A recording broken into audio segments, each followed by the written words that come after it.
ladies and gentlemen, boys and girls, welcome back home to Wiscasset Speedway. We got ourselves a beautiful Saturday evening here in the coast of Maine, and we appreciate all you guys being here with us as we got a stacked program tonight featuring Group 2 in action.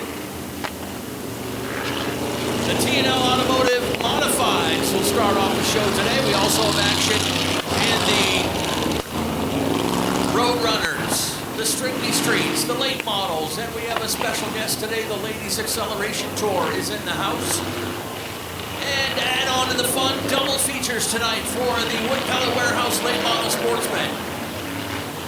And kids, we're not going to leave you out. We got a penny pounce for you at intermission today, so go scrambling for some money. One heat today for the Mod Squad. 10-lap heat to go with their 30-lap feature. Faith Cleaves is at the point in the 89 with Gary Norris Jr. on the outside. Jeff Meserve in the 44. David Greenleaf in the 58. Reed Reno in the 77. Your point leader is Chuck Colby in the 87. And your most recent winner, Adam Chadbourne in car number 1. Ready to turn over the feature, the heat action, is my partner in crime, Nick Huff. Let's go racing. The Mod Squad already with a little smoke stream behind the 77. Looked like Reed Reno had to check up on the brakes. The 44 didn't go quite as quickly as he thought into the first corner. And we're still 2x2. Jeff Meserve is in the 44. He is losing a couple spots here to David Greenleaf, and now Chuck Colby in the 87 as Reed Reno pulls up to the high side to try to follow. Just about side by side still on the front as Faith Cleaves tries to clear Gary Norris, who is a rookie in the mod class, certainly not a rookie to racing, but a rookie to the wheel division right now. Bring Gary Norris back to second. Faith Cleaves leads the heat race laps with a comfortable 2-3 lane cushion as she continues to extend down the backstretch as David Greenleaf pulls up alongside the 0-3 to take a second. Chuck Colby did not get to the high side behind Greenleaf as quick as he wanted, allowing Reed Reno to get by, and he is right up tight on the back bumper of the 58, trying to make some progress in the second group. He washes way up high out of turn 4, and Chuck Colby almost goes 3 wide, but thinks better of it. Being in the middle of a 3 wide sandwich is not the place you want to be, so Reed Reno gathers it back up, and now he clears Gary Norris for third. Chuck Colby continues to lose spots as Meserve spins in the 44. And the first yellow of the day is going to have to fly. With 6 laps complete, 4 to go for Faith Cleaves. Might tap up and give Colton a shot at it, but Scott Chubbuck, our guest pace car driver tonight. You think he's a good fit for somebody that should know their way around this track? I just asked him if we could yell at the pace car driver like he always does. And we're ready to fire him back off. Faith Cleaves with a new dance partner, and David Greenleaf fires off at the drop of the green.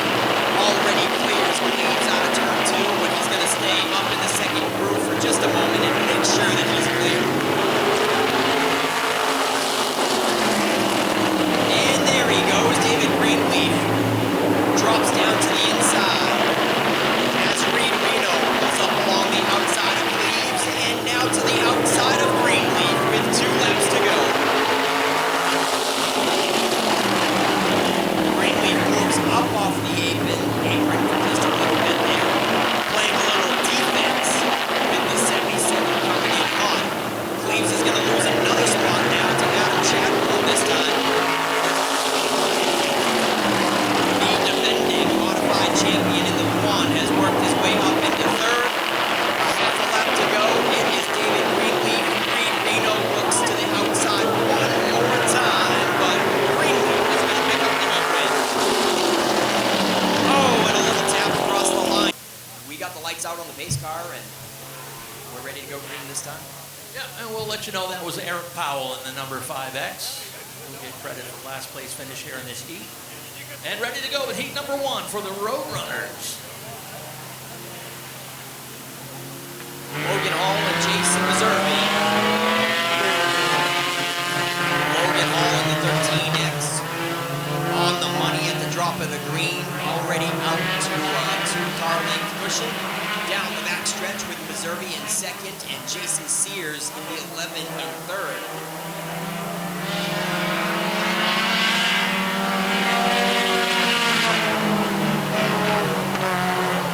And if I'm not mistaken, Ken, was Jason Sears our Enduro winner allegedly, unofficially, but then there was some post-race tech stuff going on? Yep, unfortunately failed post-race tech, and it was the tires.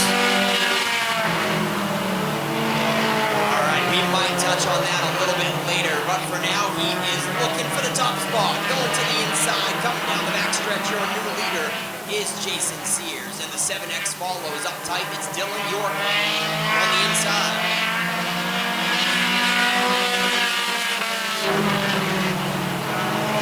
Logan Hall back to third, Jason Reserve in fourth, and it's Jeremy up in the fifth position with a 2-wide battle right behind him. Keegan Murray and Carl Cullen up tight on the back bumper of the purple machine. Dylan York up to the inside of Jason Sears now. It's the 7X versus the 11. Coming to the halfway flags. 5 laps complete, 5 to go, and another new leader. It's Dylan York.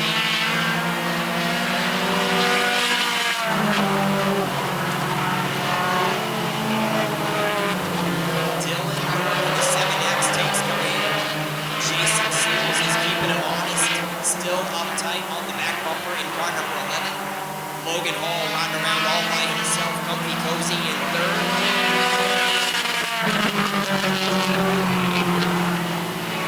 Jason Reserve in fourth, but he might have some company here. Keegan Murray in the 07.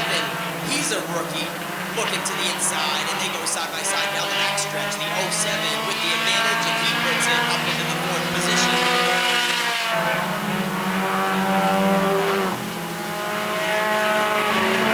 Reserve might lose another spot to the 7 of Carl Conan. Carl Conan moves into the top 5 now in car number 7. 2 laps left for Dylan York. And I told you, Jason Sears was keeping him honest. Sears is not out of the picture just yet in car number 11. Dylan York cannot quite get a comfortable margin on him. Coming to the white flag now. 1 to go.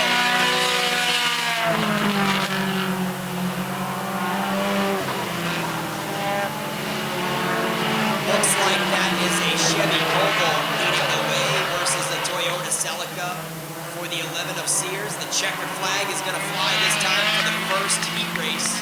It's Dylan York.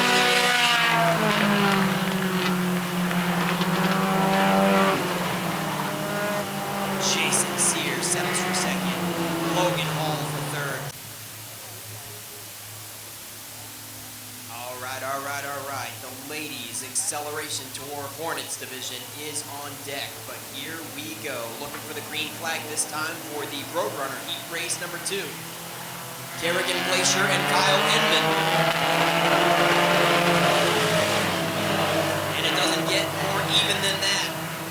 Those are the restarts we want to see. Still side by side on the front row. Kerrigan Glacier with the advantage into turn 3.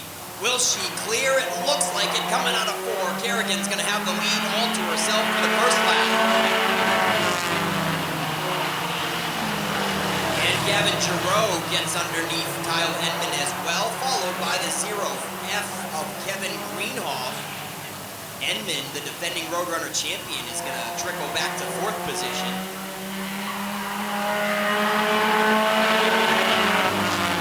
Kerrigan Glacier now is going to have a rear view mirror full of Gavin Giroux. He's got that yellow taxi cab colored Celica right up tight on the back bumper of the 99 and putting the pressure on Kerrigan.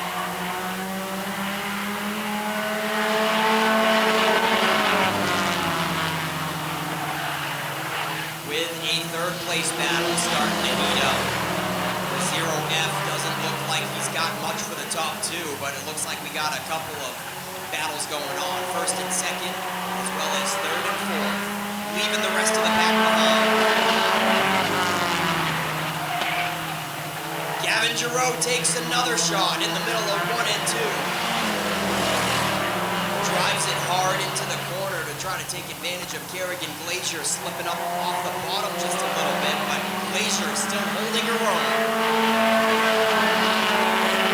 5 laps complete, 5 to go. Glazier is getting in a nice rhythm here and starting to pull away. Down the backstretch, the 99 with about 5 car lengths now on Gavin Giroux. The third place battle continues to brew between Kevin Greenhoff and Kyle Edmond.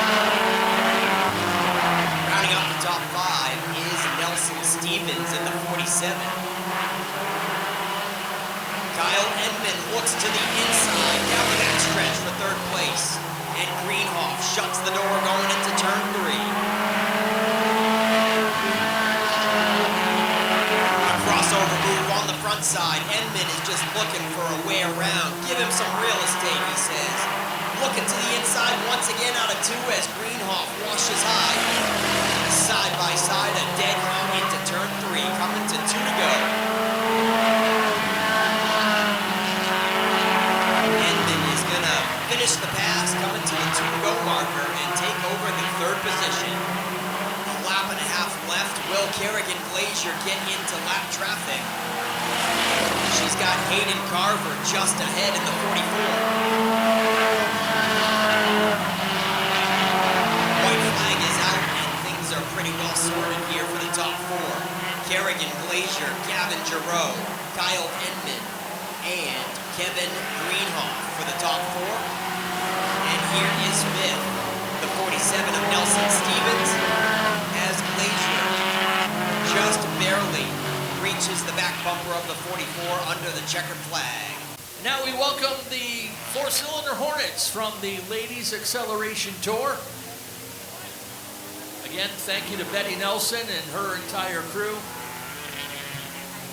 as they are now in year 2 of building up this ladies-only racing series, racing in a bunch of tracks around the state of Maine. They, a week ago, made the trip up to the county to race at Spud Speedway.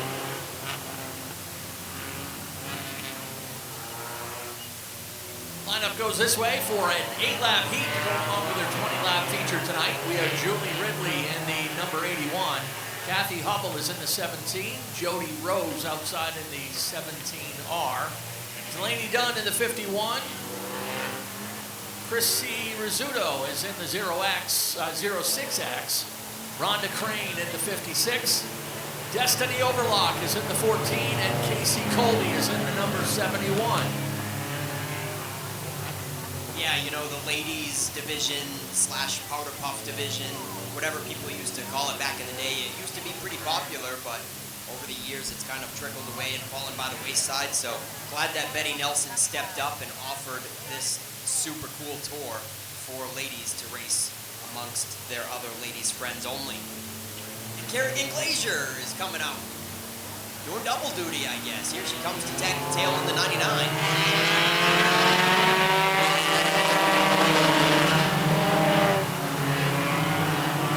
Barely had enough time to make it around pit road and re-exit onto the track. We are green for the ladies acceleration tour with Kathy Hubble in the 17 leading the way.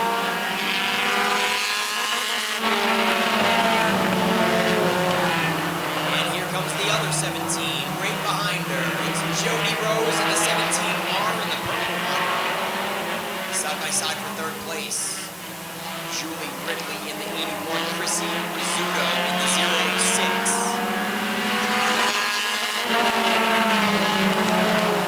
Scratch that up the 51. Delaney Dunn is in the yellow number 51. Oh my goodness, we're 3 wide down the backstretch. It's getting dicey. We got a new 17 now leading the way. Jody Rose in the 17. The 06. Rizzuto and Delaney Dunn reclaim second place.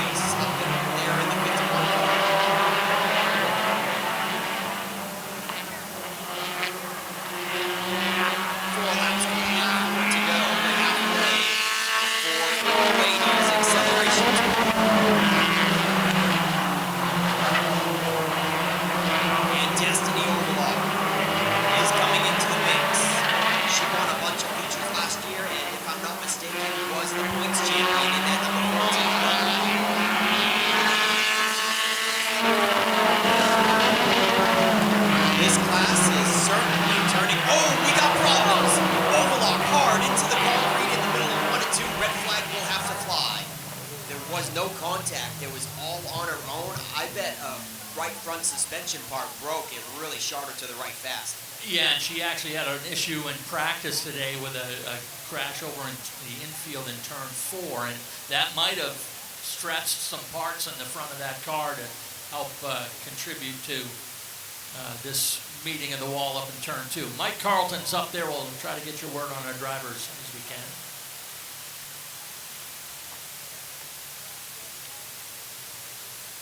Yeah, if something snaps in the right front suspension, that'll certainly do it. A tie rod or a ball joint, whether it's the upper or the lower ball joint.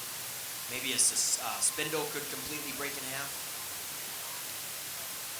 Right, yeah, just got a report from over there from Mike Carlton, also from Colby Robbins, our one of our lead EMTs, and our driver is okay, just shooken up a little bit, knocked the wind out of her, a little frustrated too. You know, she's got a fast race car, and they'll give her time to get out of the car as soon as she's able, and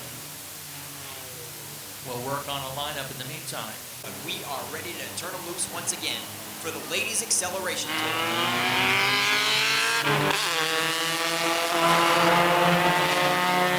And Jody Rose is on the money for that drop in the lead. Delaney Dunn loses a couple car lengths, but still resides in second. We only got 2 laps to go. Coming out of turn 8 will be Jody Rose.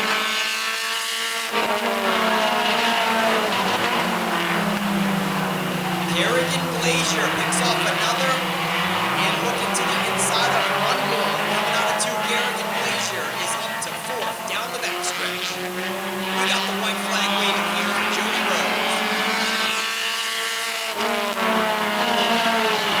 Delaney Dunn is close, but probably no cigar in the 51.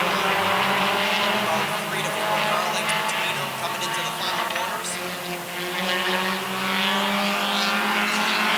06 in 3rd. And the checker flag flies.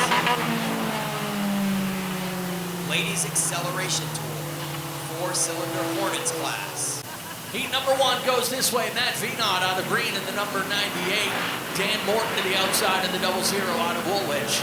Brady Romano back together in the 78 after he got broadsided on the driver's side door last race 2 weeks ago. Steve Pierpont goes outside. Row 3, Cowboy Dan Trask in the number 3 that was outside. Amara Parker out of Cornish in the 3P. Landon Tapley and Scott Eck on row 4. And Justin Gallieu and Matt Mingo in car number 12 fill out the field for heat number 1. Lights are out on the Norm's Used Cars Ford Mustang, and he pulls off to send it loose. Oh, and Romano's already in trouble. He hogs the curb and punches up the inside line. A little bit of a chain reaction, but luckily everybody is on their toes and staying off each other.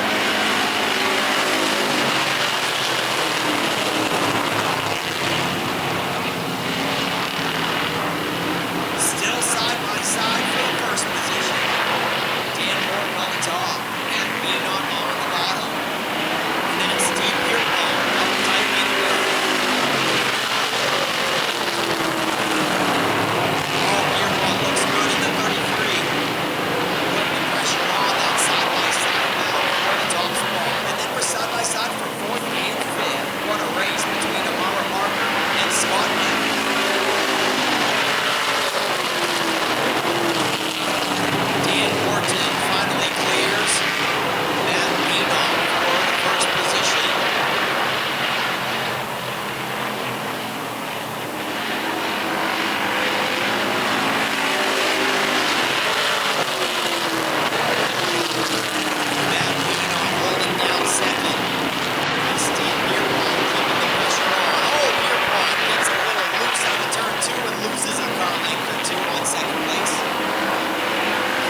go. And Scott Nick is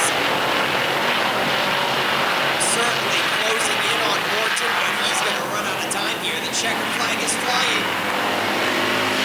Dan Morton holds him off.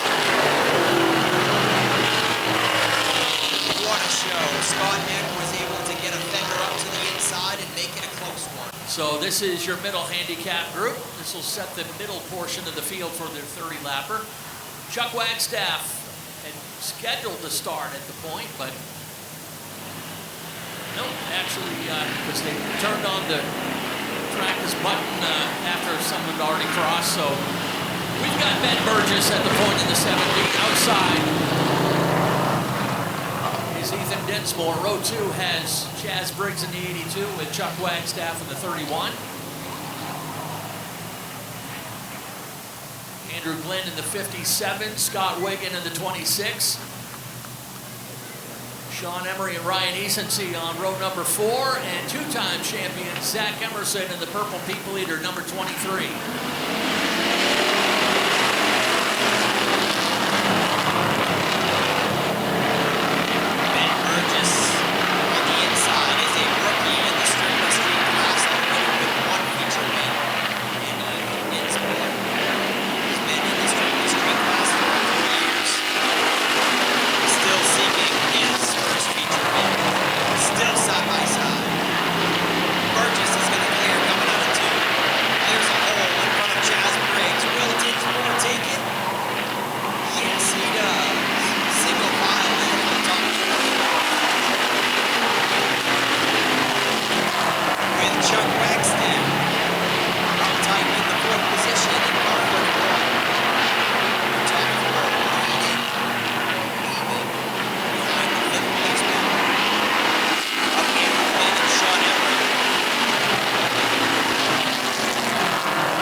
Yeah, caution out just to check and see if he put any fluid down on the track over there in turn 3 and 4. Good evasive measures and a close call for the 13 of Sean Emery. All right, so fortunately, Ken, it doesn't look like there was any fluid put down, so we don't have much of a cleanup, and there's no messy speedy dry on the track. And so the lights are out on the Norm's used cars. Ford Mustang pace car, we're going green once again. A 3-lap down. Oh, and Ethan Dinsmore catches Burgess off guard. Burgess brings it back even out of turn 2. Dinsmore with a hard drive in 3. This one could be either of their race with 2 to go now.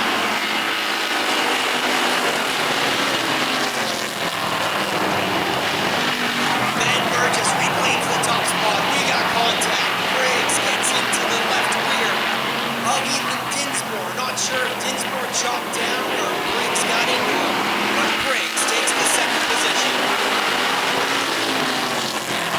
Looks like Dinsmore's probably not too happy about that move.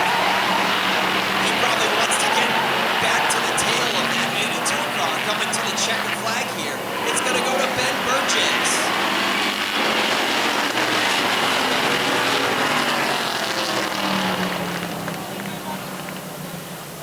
Great racing. Ben Burgess already has a feature win this season. This includes the top 3 from the most recent race. Would Atreyu Simmons please go see Penny at the Kids Club table? Atreyu Simmons to the Kids Club table.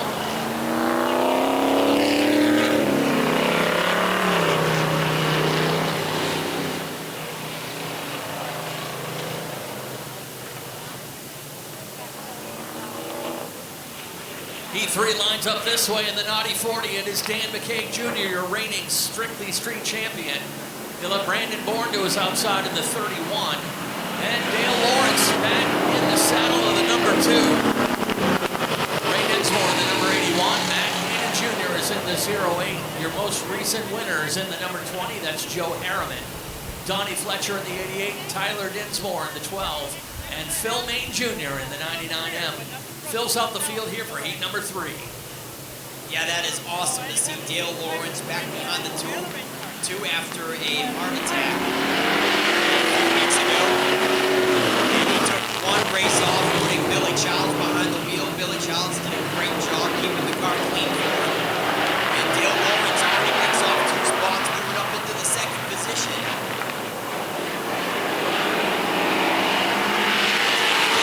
Leads the way. Dale Lawrence is in 2nd, followed by Matt Hayden Jr. in the 08, and the defending winner from 2 weeks ago, Joe Harriman, in 4th.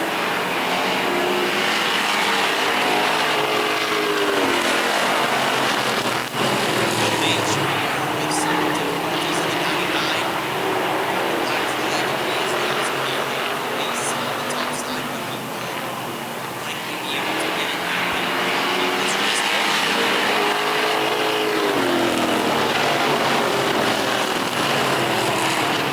The top 4 running away from the back. We got a 5th place battle starting.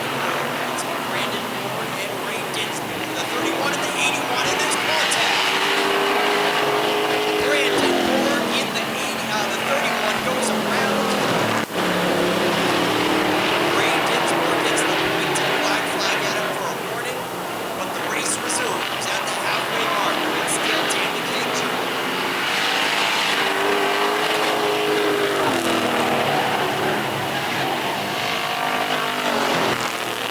5 laps to go. McCaig Jr. with about 6 or 7 car lengths on Dale Lawrence, but it is getting spicy for 3rd place. Matt Hayden Jr. and Joe Harriman. Harriman clips the curve going into turn 1 and loses a car length on 3rd. Harriman is going to have to pull off cleaner laps than that if he wants to reel in Matt Hayden Jr. once again.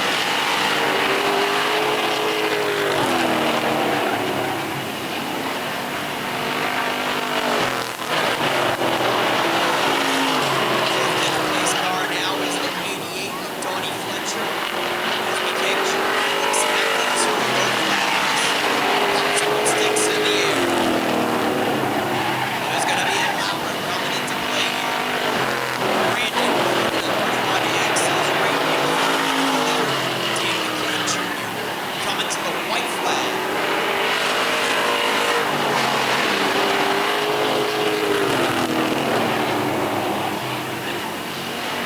Dale Lawrence off Matt Hayden Jr. by a car length. Matt Hayden Jr. drives it in deep in the 3, but I don't think he can do it. Lawrence holds on to 2nd. Dan McCaig Jr., the defending champion in the Strictly Street class, picks up this heat race. Nice and easy. Wallace Roofing has been covering houses for over 30 years. Wallace Roofing protects your home from the craziest Maine weather that's thrown our way. And that makes us so excited we often break out into dance. We will be on top of your roof because we know it's the shingle most important part of your home. At Wallace Roofing, we know that a good roof is not just overhead, it's the life of the party. Call Wallace Roofing today and let's get this party started. Join the legacy. BID time to consider your future begins today. Entry-level trade positions now starting at $23.50 an hour and up to $28.19 an hour with experience. Same incredible benefits and career growth opportunities from high school graduation to an exciting career change. This is your time. Join the legacy.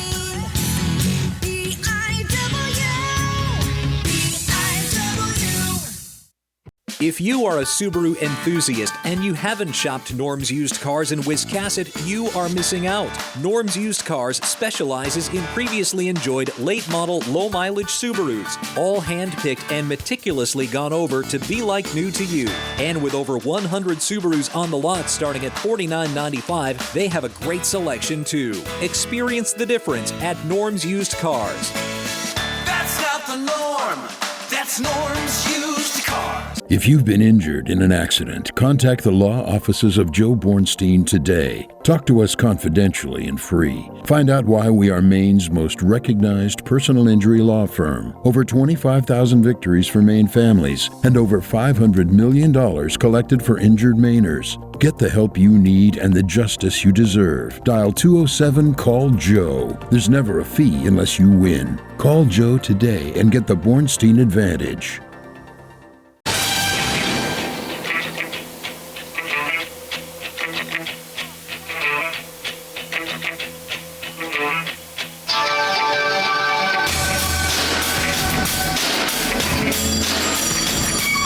All right, folks, get settled in. It's time to meet our drivers for the Wood Pellet Warehouse late models. First, we got to meet our junior official way down at the start of the grid with Penny. Please welcome Atreyu Simmons. And now for your drivers, starting in the 20th position, driving car number 5 from Wilton. Welcome, Steve Barker. In the 19th start position, driving car number 47 from Park, Chris Burgess.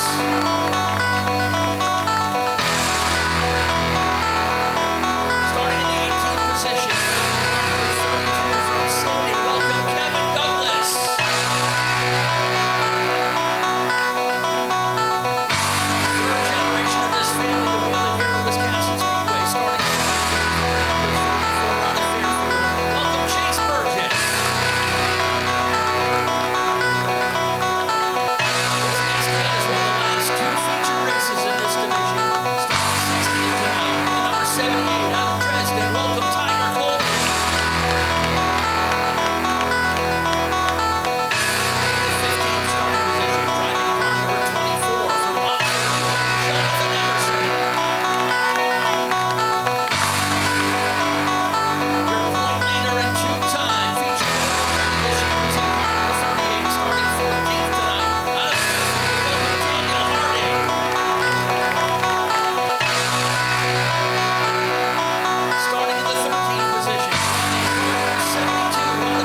safe and successful race.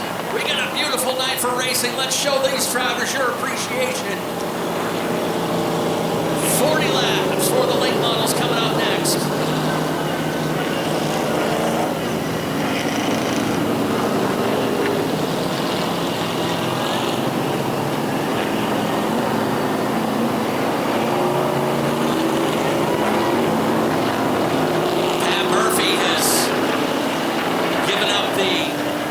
Position and dropped to the tail end of the field, so we are crossing up.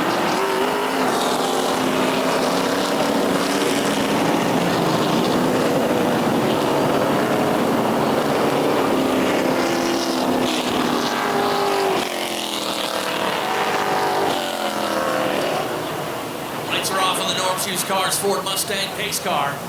Head starter Dave Sturgis up on the flag stand, ready to turn them loose. Getchell and Roy on the front row now. Here we go. Green is out.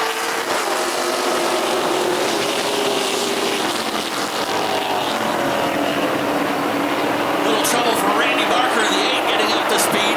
Drops that set outside row back to car length.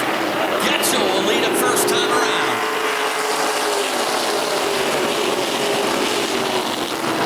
Roy settles into second. Ashton Burgess third. More trouble for Randy Barker on the outside. That outside lane is starting to drop back even more.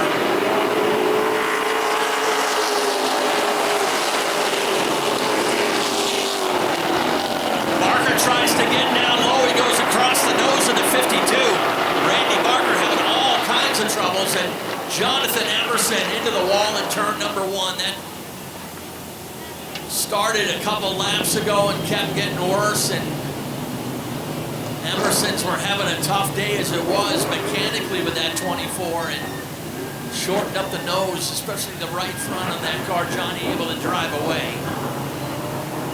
Yeah, Ken, he did do a pretty good job of slowing it up before the contact to lessen the hit, but and fortunately able to drive away. But here we get a good look at it on the front side, heading down pit road.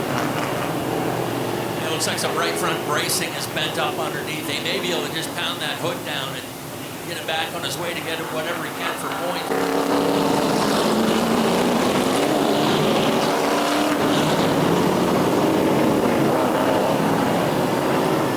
These 3 vehicles have made a 3rd row of parking and they are blocking people in. So if you made a 3rd row and you've got a gray Toyota Corolla, a gray Ford Fusion, or a black Ford Explorer, they need to be moved pronto. Thank you. Or we'll move them for you. Let's go racing.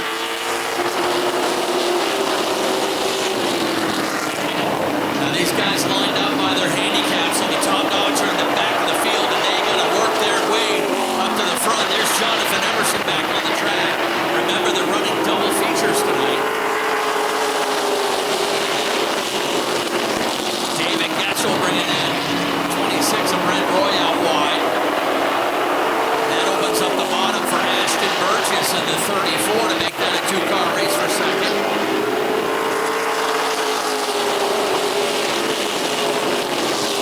These guys getting around this track in about 16 seconds. 84-mile-per-hour average around this 3/8-mile track. Getchell, Burgess, and now Alex Waltz. Alex Waltz moves the 0-0 up into 3rd. Brent Roy will settle into 4th right in front of Randy Barker. And there goes Jonathan Emerson. He taps out. Right now, Ben Nile is the one caught on the outside. There's some grip out there in the top groove, but not to Ben Nile's liking to this point in the number 72. He's lost several positions.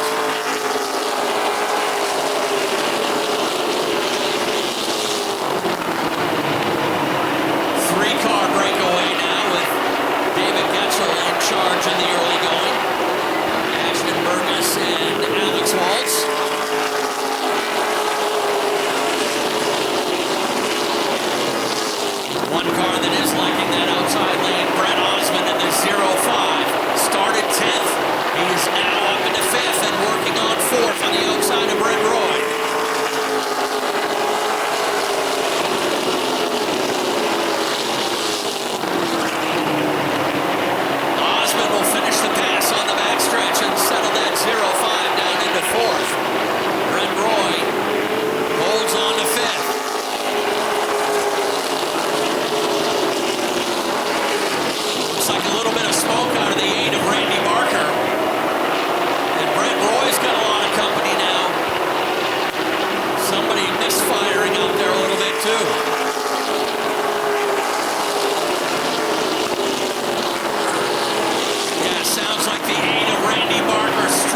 we've got contact here on the front stretch, and we had been calling Randy Barker's number the last couple laps. The car struggling again. He opened up the middle lane, and Frank Moulton put it in there to try to take it, and Barker came across his nose. And the defending champ is in the wall along with Randy Barker in that number 8 car. Our safety crew, there's Frank Moulton hopping up out. Good to see he's all right. Randy Barker taking the gear off inside the number 8. Window net is down now on his car. Unofficially on this restart. Chris Burgess started this race back in 19th position, and he has worked his way up to restart 7th in this next restart. Yeah, Frank Moulton can't seem to catch a break here these last couple of weeks. 2 weeks ago, he got pretty well tore up with a skirmish between him and Dave Getchell. This week, looks like it really finished it off with Randy Barker. I know Frank, he really hates where he has to start on a weekly basis. You know, he's a good car, and so that puts him deep in the field, and he really seems to struggle to pick his way through the pack without getting some contact made with somebody. So I know he's certainly been getting frustrated these last couple of weeks, and this is about the worst one I've seen for him. Folks, I want to remind you, we got a big weekend coming up next Saturday here at Wiscasset Speedway as we celebrate Wiscasset Speedway's 56th birthday. And the headlight of the night will be the 100-lapper for the Super Streets. Ward and Son Builders has always been a big supporter of that race. And also our Champions Reunion. Current and past champions will join us at Victory Lane at intermission next week, and we'll introduce you to the newest Hall of Fame class here at Wiscasset Speedway, as we'll have the induction luncheon earlier in the day, and then we'll introduce them to you here in the stands. This year's class, 8 individuals going into the Hall of Fame. Class of 2025, including Dan Ayotte, Scott Delano, Joe Giroux, Larry Oakes, Terry Oliveri, Leo Tanger III, Rob Triel, and Bob Young.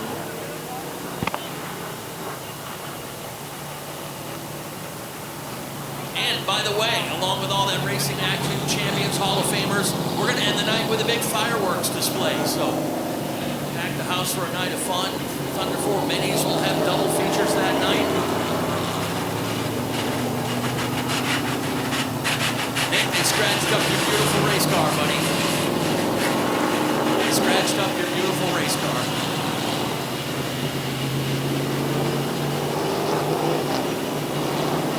Well, Ken, all 3 of them that were involved, Brent, Roy, Randy, and this one, they're all Team Huff Customs clients. Everybody says it's job security for me, but that is not the kind of business I want to do. Yeah, and I do not charge full price for touch-ups, Ken, so it's not really a good money maker for me. I know how much time and money and dedication these guys put into these cars, and if they need me to touch it up, then they already spent a bunch of money. I like to help them out as best I can.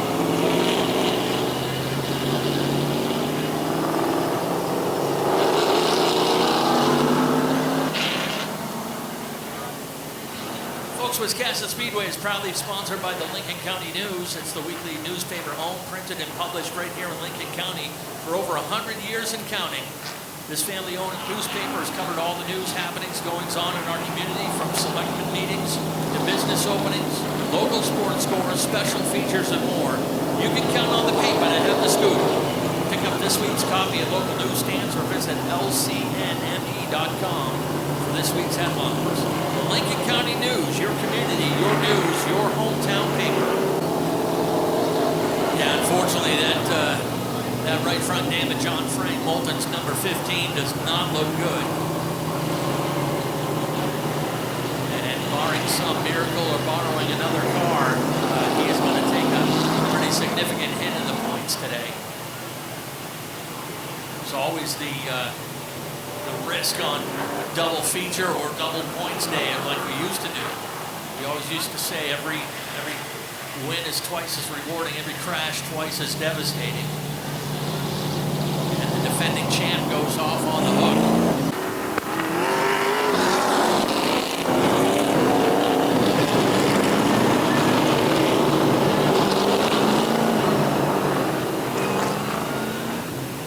Yeah, there's quite a racket coming out of that 81, isn't there? That Dave Getchell, he's got quite the exhaust popping sound going on, but she seems to clear out pretty good once we're under green flag conditions.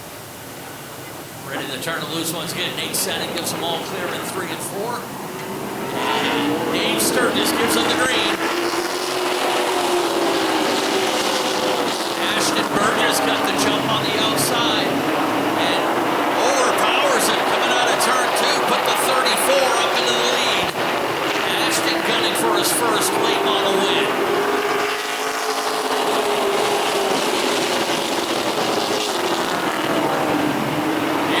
Brett Osmond, he was moving fast on that high side before the caution, and he's now from 10th up into 2nd.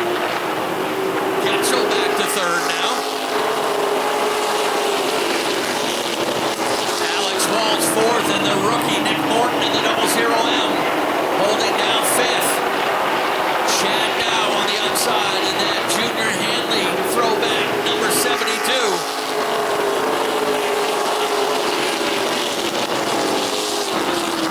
Able to get out around Brent Roy. He's knocking on the top 5. 2 drivers up front trying to get their first win.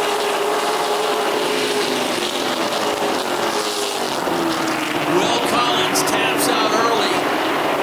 The former champ calls it an early race, and Brett Osmond now working outside for the lead.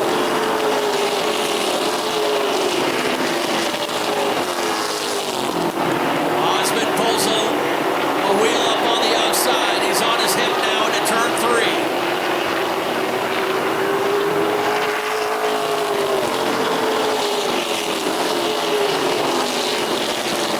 Brett Osmond is in the lead, and they're going to get the halfway marker this time. 20 laps down, 20 laps to go.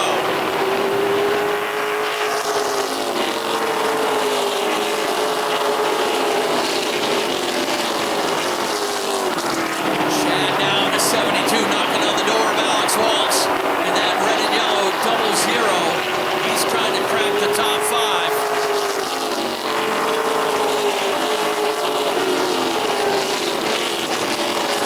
Two cars we have yet to see up front are your only 2 drivers that have won races in this division this year. Tyler Colby with 2 wins in the 78. Daniel Harding with 2 wins in the 38. Mired back in traffic right now with Colby in 9th and Harding in 10th.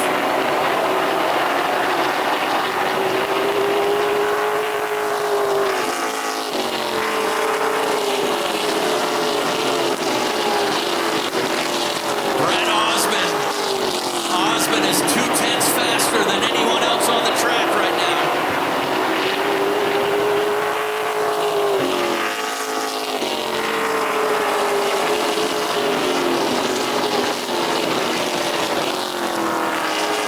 Straightaway cushion for the 05. Ashton Burgess trying to nail down his career best finish. And Nick Morton, how about the rookie in the 00, who now takes over 3rd. Could Nick Morton be looking at his first top 3 in a late model? Chad now is up to 4th.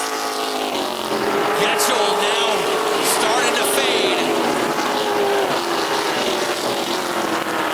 Started this race in the pole position, and now it's started to fade back up on the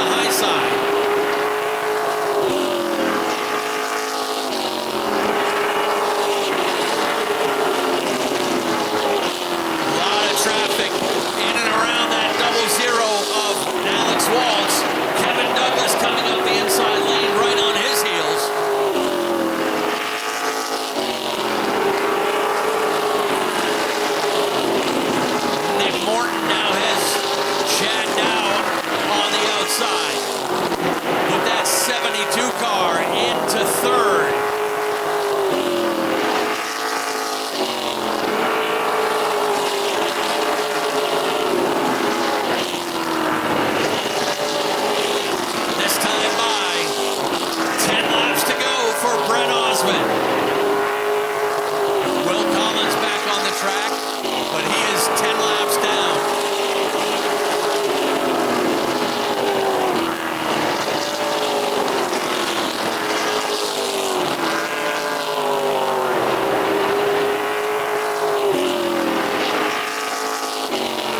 The lead is now 2.3 seconds for Brett Osmond.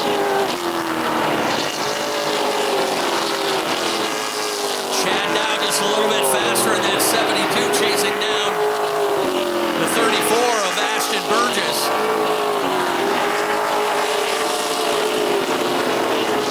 Time is starting to run away, though.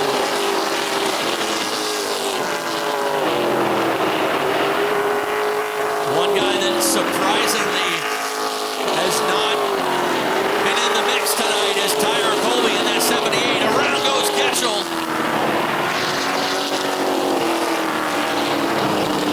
That will shake things up, no doubt. 33 laps complete. And that will certainly shake things up. Osmond had built up a lead of 2.5 seconds. Years of history for Osmond, and he's still looking for his first late model win. Yeah, and word has it he's going to be piloting the Ward & Son 05 in the 100-lap Super Street race next week as well.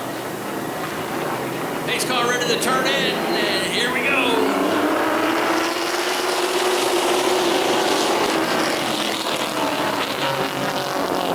Hammer down on the backstretch, and here comes Daniel Harding. They look 3 wide coming out of turn 2. Chris Berger's backed out of it.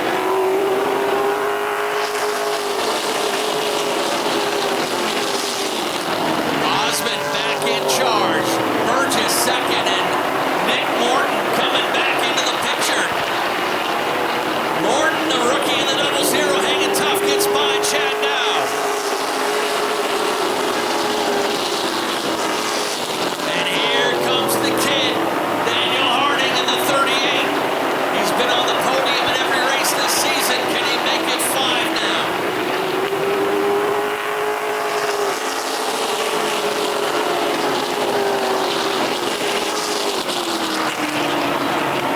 Harding from deep in the field. He started this race 14th.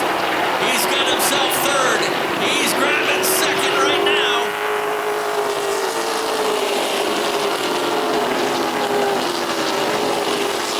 He just turned the fast lap of the race with a 15.93. And we've got 2 laps to go to see if he can chase down Brett Osmond.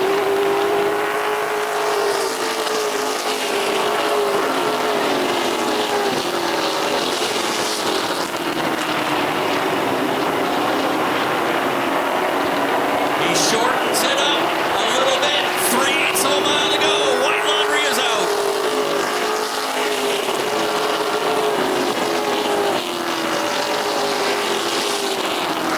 He's within a car length. He'll set up on the outside into turn 3. Checkers are in the air. Osmond and Harding. Osmond brings him wide. Osmond gets the win.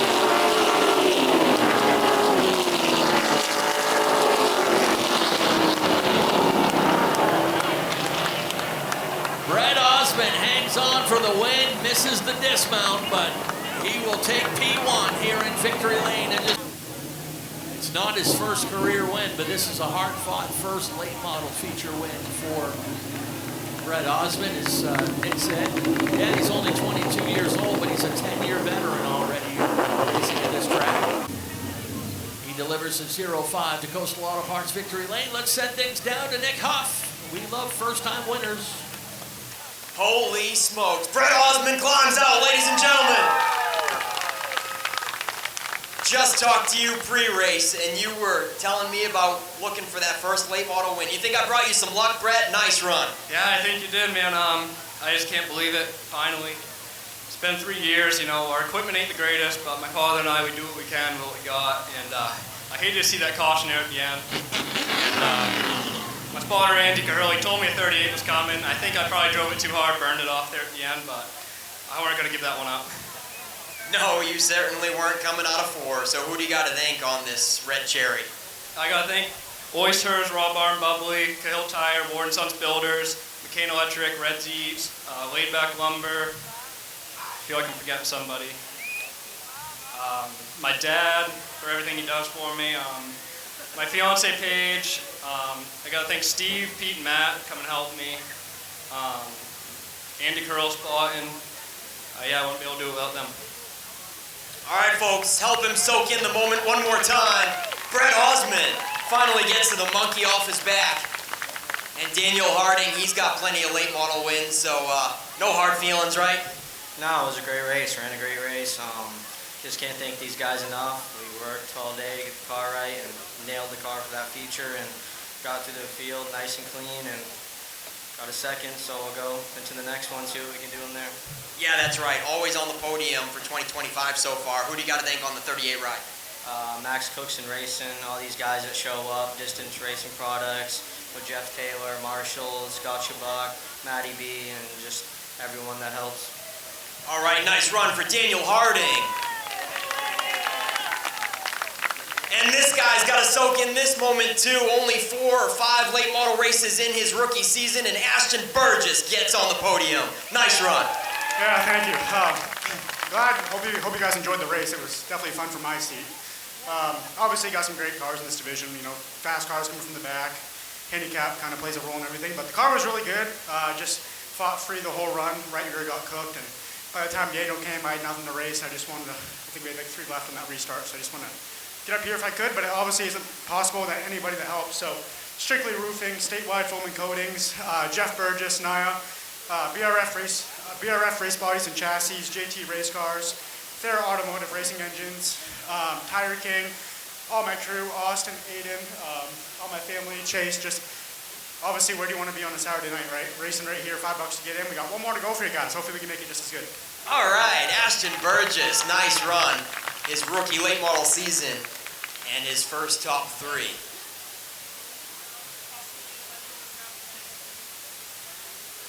All right, Ken, back up to you, my man, while we finish up celebration in Coastal Auto Parts Napa Victory Lane for late model feature number 1. Let's get back to racing.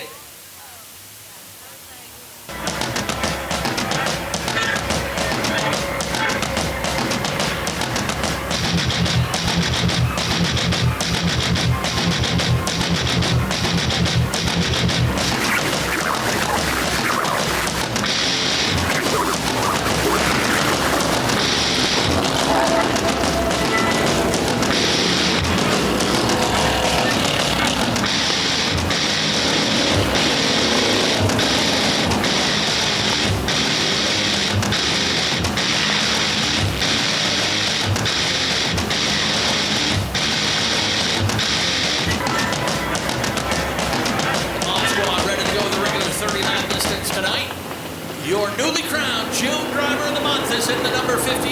That's David Greenleaf out of Woolwich. Reed Reno out of Westpath in the 77. Faith Cleaves from Powell in the 88. Gary Norris Jr. from West Gardner in the 03. Jeff Meserve out of Saco in the 44. Your point leader is in the 87. That is Chuck Colby out of Dresden. Your most recent winner and reigning champion in the modifieds is in that number 1, Adam Chadbourne out of Woolwich. And Scott Tucker out of Winthrop missed the heat race, but ready to go here in the feature.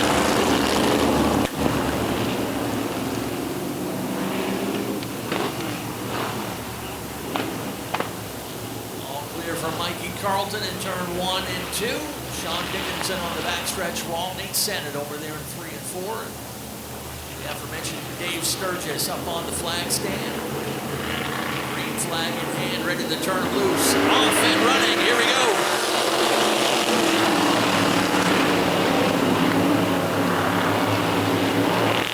Reed Reno overpowers Greenleaf and drives around and for the lead. Reed picked up his first career win earlier this season.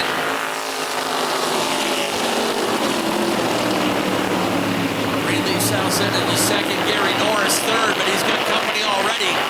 Chuck Colby in the 87. He's been the runner-up in every race this year so far.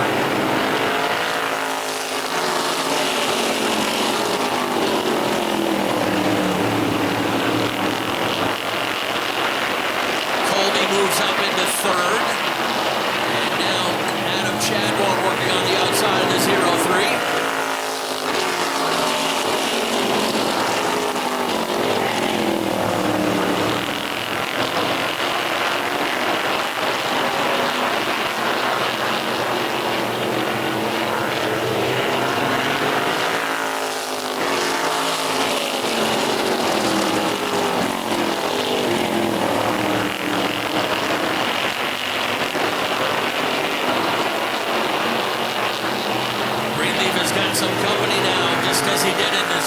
the race that he won.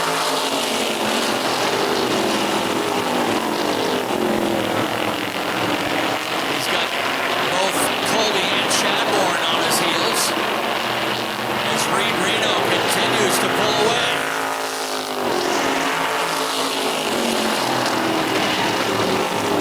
Gary Norris with some trouble into 0-3.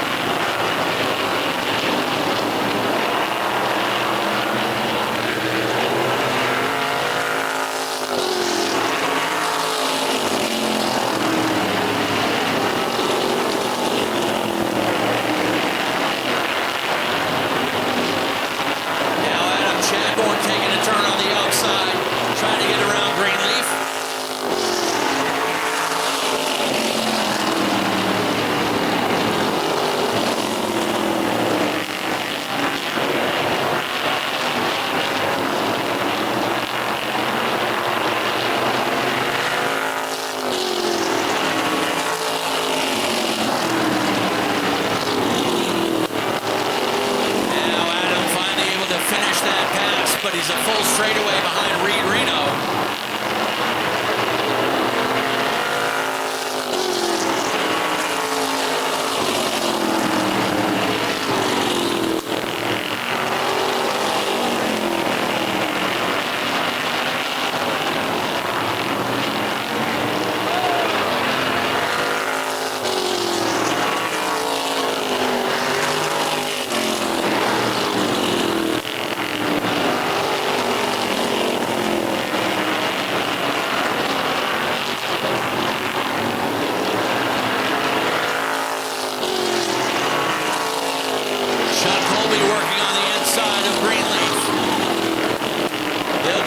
To wheel over there in turn 1 and 2. Nobody catching the kid in this number 77 right now.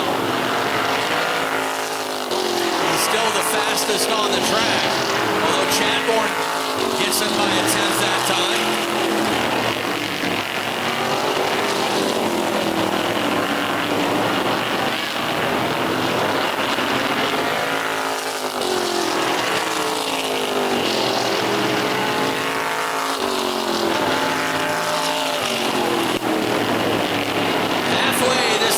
Stripe, 15 down, 15 to go.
lost the heat race. Reed had to wait to see which lane Tucker was going to take and then shorten it up another car length. Adam Chadbourne trying to nail down a milestone win, but he's only going to have 2 laps to go to get you.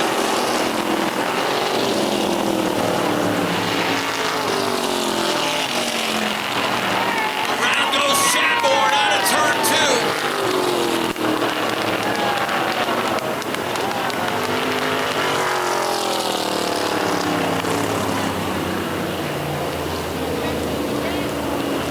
We were just saying he was within striking distance of a possible milestone win, and that goes out the window. As the caution flies with 2 laps to go, so we'll have a green-white checker finish.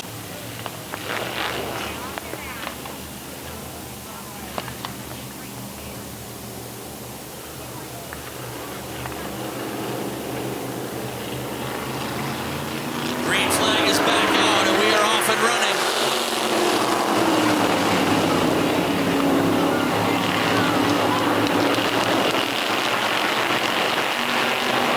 White flag this time by Reed Reno, David Greenleaf, and Chuck Colby.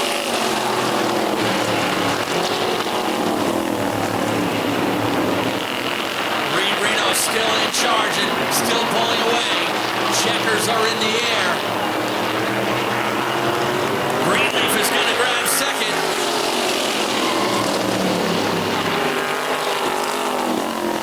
Reno gets the win. David Greenleaf second. And Chuck Colby third. Got a pair of 4th-generation drivers that are knocking down some wins this year. This kid's one of them, and Tiger Colby the other in the late models. And, amazing in the 56-year history of this track that we're now into the 4th generation of racers. His dad a champion, his grandfather a champion, his great-grandfather's a Hall of Famer, and now he's hopping out with a win, and there's Nick. Reed Reno. First repeat winner in the Mod Squad class this year. This is race 5 on the season, and we've had 4 different winners.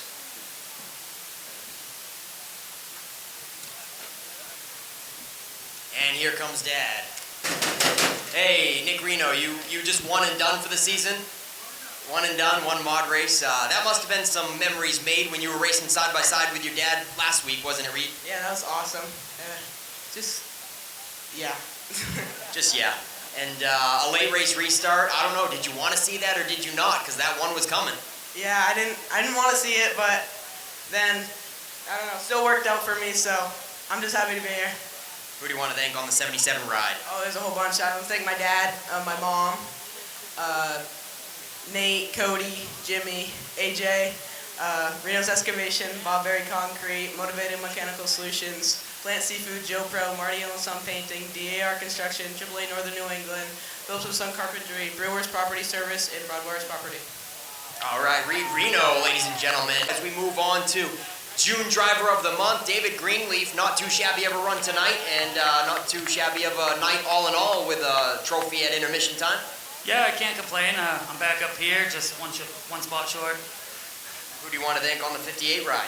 Everybody again. I got to thank Primo Glass, Ward & Sons Construction, Red Zeets, Good and You, Apple Valley Golf Course, Napa, Hawk Motors, and James Osmond.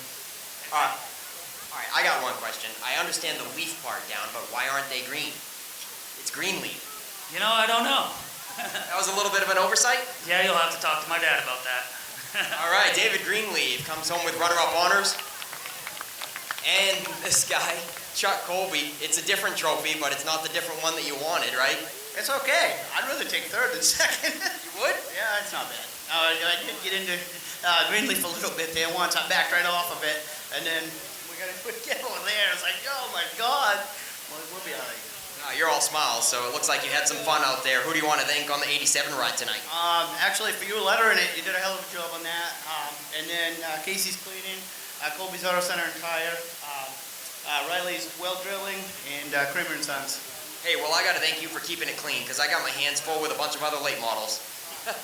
All right, Chuck Colby rounds out the top 3 tonight. And that is going to do it for the Mod Squad in Coastal Auto Parts Napa Victory Lane.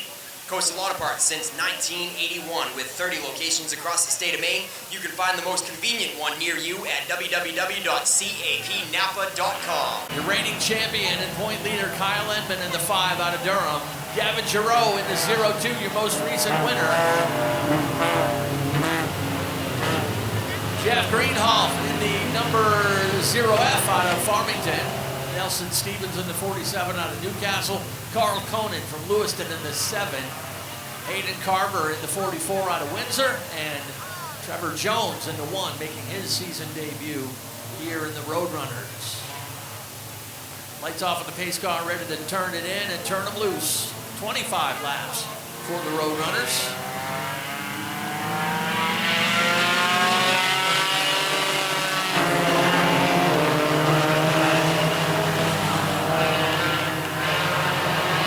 Dylan York taking advantage of a rare front row starting spot.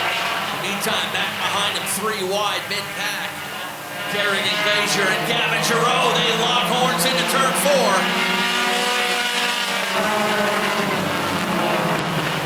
Beauty of front-wheel drive. Sideways, just stay in the gas.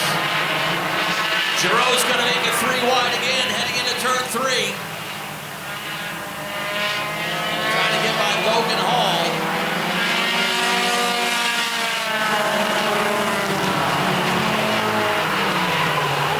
Here goes the 0-7, a bunch of cars tangling into turn 1.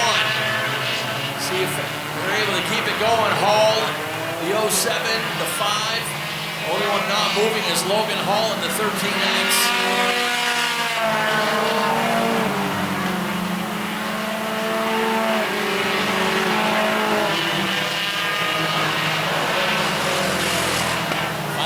Fired up and off and running, so we stay green.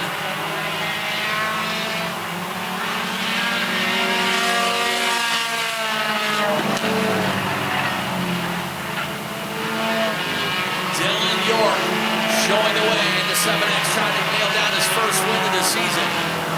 But he's got some company closing up ground on him. The 11 of Jason Sears and Gavin Giroux. Driving that number 02 for Chip Farrington. Has moved up into second. He started this race back in 10th and he's already ready to challenge for the lead.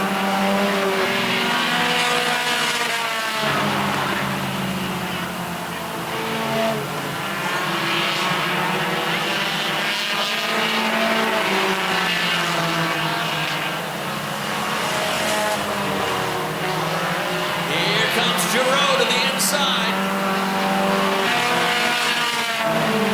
But Gavin Giroux in the lead. He got his first career win 2 weeks ago and he's found his fast way to the front. Puts Dylan York back to second. Sears back to third. Greenhoff is up into fourth. And there's problems for the 07. Looks like he's got a flat right front tire, nearly caught the wall, but able to nurse it down pit road.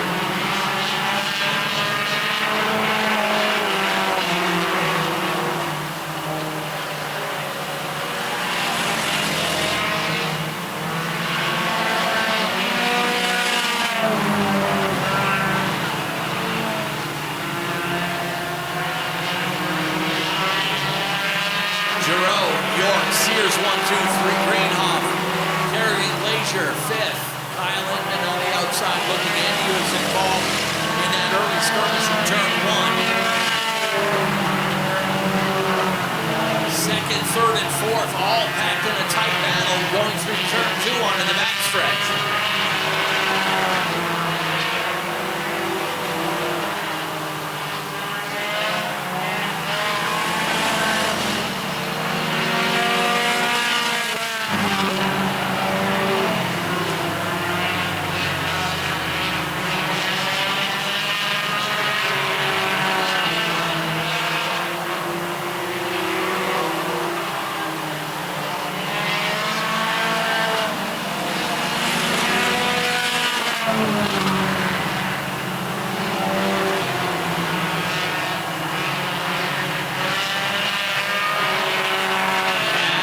when they come to the stripe.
Trying to go 2 for 2.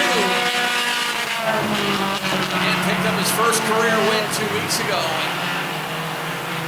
Once you get that first win, they seem to come easier and easier each time. And he has stretched out his lead over 4 seconds now over Dylan York.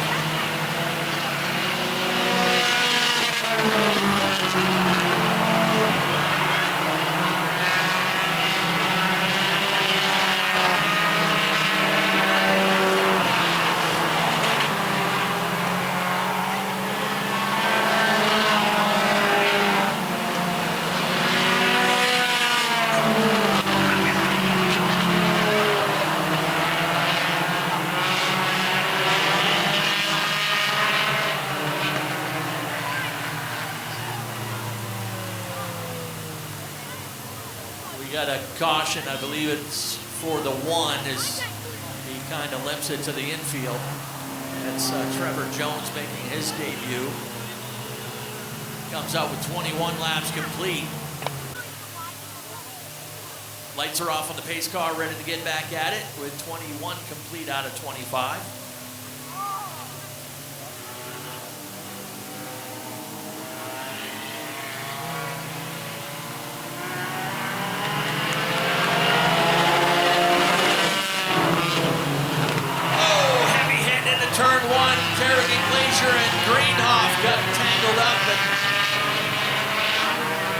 Able to drive away, but not the 0F. And I don't know if the 0F tried to clear low or the 99 tried to clear high, but we caught air, I think. I think it was almost a 3-wide situation there, and Kerrigan hopped the tire. Tires touched, and Kerrigan's right front went up in the air a little bit. Looks like she is unharmed, but the 0F did make small contact with the wall, but he rolls away under his own power, so that is a great sign for Kevin Greenhoff.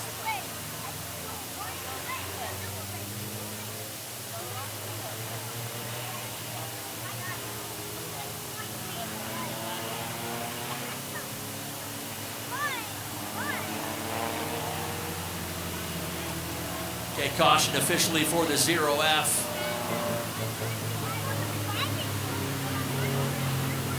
To maintain her point standings lead in the points for the ladies touring.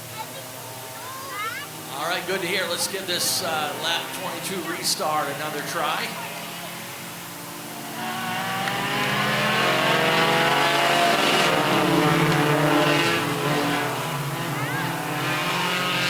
Giroux shakes off that challenge. Jason Sears comes up, and here comes Ryan.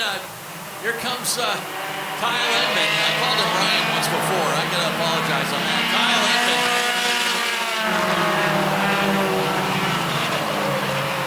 Settling into fourth.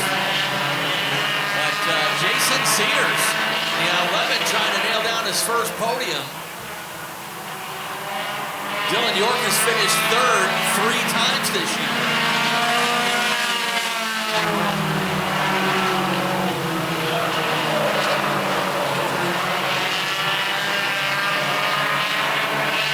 That's your battle right now for third place, and they'll have 1 lap to go to get it sorted out.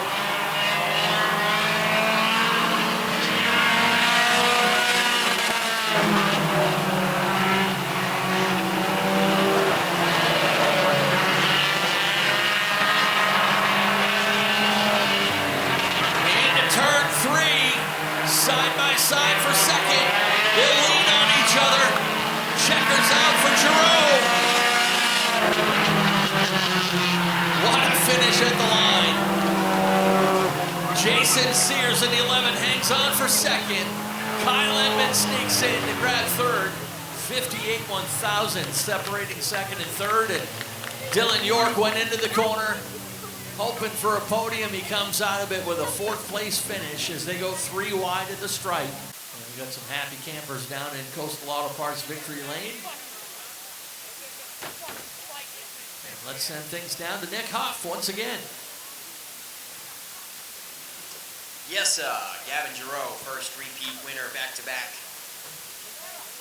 Maybe not the first repeat winner, but the first one back-to-back here. It's the 02 Gavin Giroux. Ladies and gentlemen, give him a round of applause. Dynamite tonight, Gavin, once again. That restart didn't phase you one bit, did it? I don't know, she went good. We had all the power we needed, I believe, and it was a good race. Who do you want to thank on the 02 ride? I'd like to thank Chip, the starters, for putting me in the car, on all my family, my girlfriend Madison, Skowhegan Tire, North Country Car Wash, and I think that's it. All right, congratulations, Gavin Giroux. Jason Sears in the 11. Hey, not to bring up bad memories there, but what happened in the Enduro? Well, what, last year? No, last week I thought. I didn't race last week in the Enduro. Oh, maybe it's the wrong Jason Sears then. All right, my bad. I Well, was looking spud last weekend. all right. You guys are certainly excited about the second place run, so what's so special about it? Is this your first top 3? Yes, sir. I've been top 5 all year long, just not quite here, and finally excited to be here. Would rather be there, but I'll take here all night long. All right, congratulations. Who do you want to thank on the 11 ride? Well, I gotta thank my wife, Christy, first, because without her support and willingness to let me do this, I wouldn't be here. My father-in-law, Butch, my nephew, Caden, mother-in-law, brother-in-law, whole family affair, so we're getting her done. All right, congratulations, Jason. His first top 3 at Wiscasset Speedway. All right, then Kyle Edmond, he had a bird's eye view of that happening going into the last corner. Did you kind of foresee that happening and you could sneak one in there? I wasn't really sure what was going to happen there. We struggled quite a bit today. I really got to thank my father. He puts a lot of time into this. I thank my wife, my kids, all the Emersons. I don't think I thanked them at all this year. They helped me immensely. ABG Heating and Cooling, Yankee Yard Works, Hudamaki, M to Grand Prix Services, just everybody, man. It's awesome. All right, Kyle Edmond sneaks in a top 3 out of the final corner for the Dale's Cash Fuel Roadrunners. We'll get you guys up here in front of the 02 for some top 3 photos to wrap up Coastal Auto Parts, Napa, Victory Lane. And we'll set the stage for the Ladies Acceleration Tour. First time that they have visited us since the final week of last year. So happy to have them.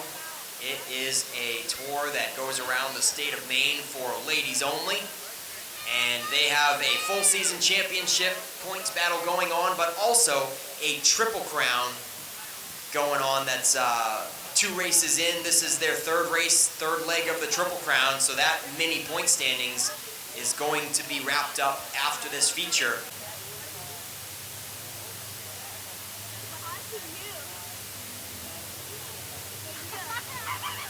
Yeah, as Nick said, point leader Destiny Overlock in the 71.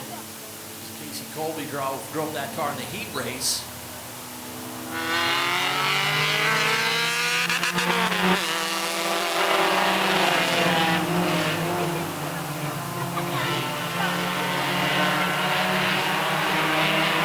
Off and running. And a 2-car breakaway down the back chute. And they remain side by side.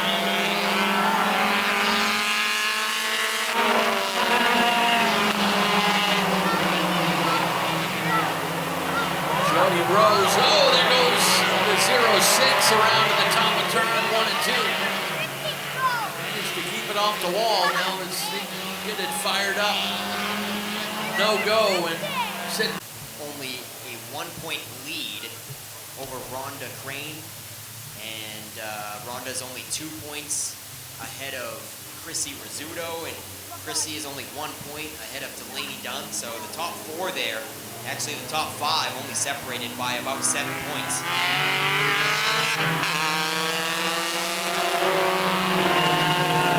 This is a regular fall 2025 season points event for them, but they're also wrapping up their mid-season Queen of the Oval Triple Crown Series.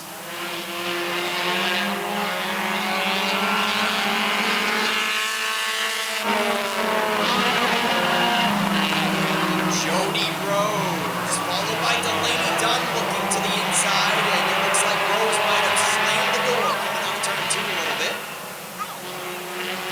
Kerrigan Glazier is the outsider that hasn't won these girls yet. But she has the home track advantage in the 99. Just coming off of a 5th place finish in the feature right before this. Well running past Kerrigan Glazier.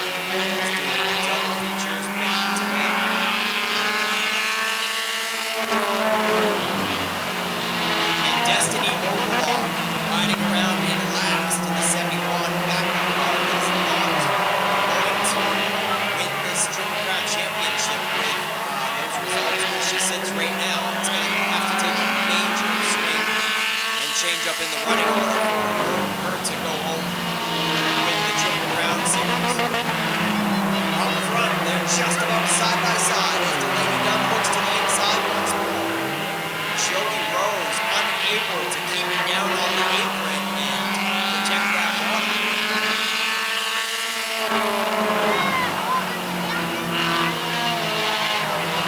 Delaney Dunn with another good move into it has the advantage down the backstretch. Jody Rose is right here on the right rear quarter. And this time out of 4, Delaney Dunn clears for the top spot.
starts to brew for 4th and 5th in the points hunt. Every position counts.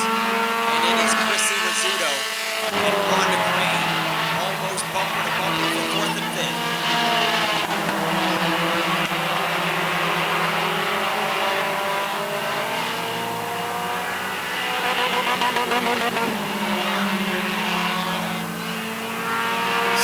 Complete at the line that time for Delaney Dunn. She loves this track. She's had a chance to turn some laps here last year and a couple of times before that. She's leading the way over Kerrigan Glazier and Jody Rose. We'll still keep an eye on that 4th place battle, Chrissy Rizzuto and Rhonda Crane. Said those spots matter as well in this Queen of the Oval Triple Crown.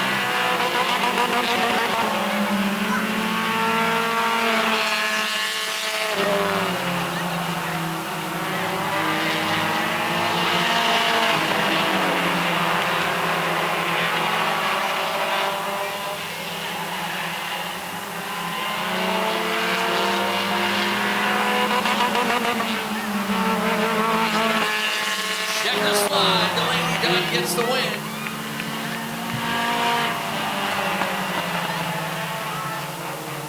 Delaney Dunn gets the win and margin of victory 0.8 of a second. Kerrigan Glazier jumping in to have some fun with the Ladies Acceleration Tour, finishes in 2nd. Jody Rose started from the pole position. She will finish in 3rd. We are ready to turn things over to Nick in Victory Lane.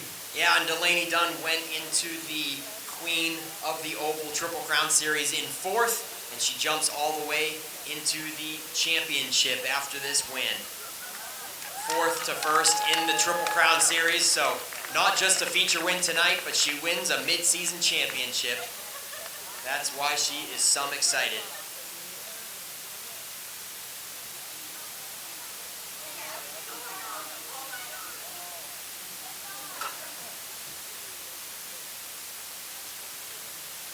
All right, she's climbing out, folks. Let her hear it. Delaney Dunn.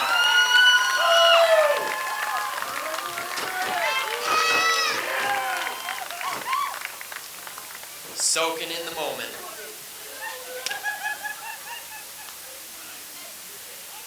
All right, Delaney, what a race. Tell us about it. Oh, I bet if you asked me back in January if I was going to be racing this year, I would have told you no, but thanks to Horace and Vaughn, I've been able to race this season, so just to be in Victory Lane is quite the accomplishment this year. Who do you want to thank for sponsoring the 51 ride? Two Brothers Family Racing, OG Motorsports, Dud2 Services, and all the amazing contingency sponsors of this tour. All right, Delaney Dunn, ladies and gentlemen. And is she going to be crowned as the Queen of the Oval? Betty Nelson, CEO of Ladies Acceleration Tour, crowns Delaney Dunn as Queen of the Oval. Kerrigan Glazier, hey, you joined in on the fun with these guys that are the regulars on the tour. You were the outsider coming in, and hope you had some fun with them. Oh yeah, I had a lot of fun actually. It was a last minute thing deciding to race with them today, but I'm very happy that we did that.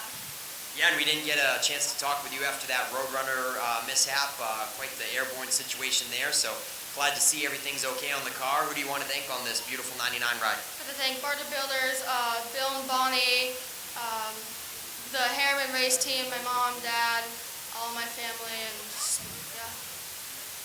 Oh, and I gotta thank all of the Ladies Tour sponsors. I don't know all of them yet. Kerrigan Glazier, ladies and gentlemen, joins the fun with the ladies. And Jody Rose, you and Kerrigan had a good spirited battle for 2nd and 3rd most of the race. Hope you had some fun. I sure did. I was happy to lead some laps, and fortunately, they got by. They did a great job, and I was like, all right, just need to stay consistent, hold on to 3rd, and at least get a podium finish this week. Yep, good points night for you, and especially in the Triple Crown, bumped you up a couple spots, so congrats. And who do you want to thank on the 17 ride?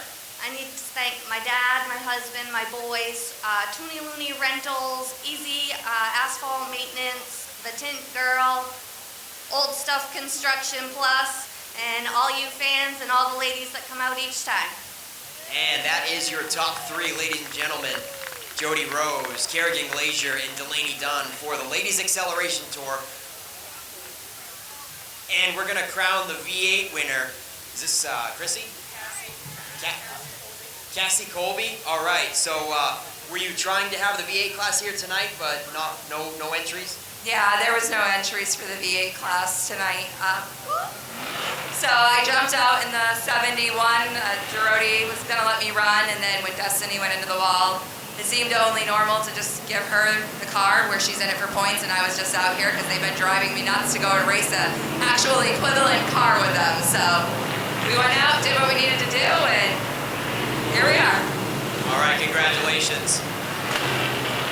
The ladies' tour does have two classes of cylinders and the V8s. So Cassie Colby, that is, takes the V8 championship. So 27 cars.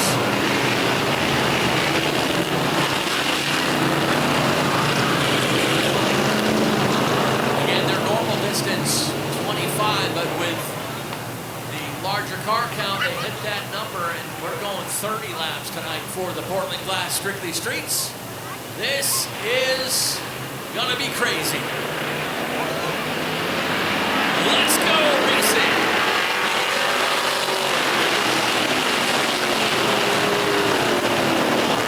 Good old street stock racing here on a Saturday night in Wisconsin. Scottick around the outside and into the lead the first time around.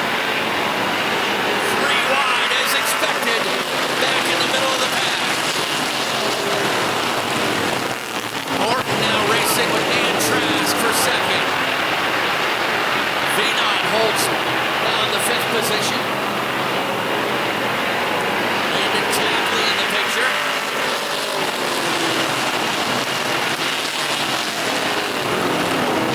Some heavy hitters deep in the field, and they got a long way to go to get to the front. As we'll complete lap 3 this next time by the stripe.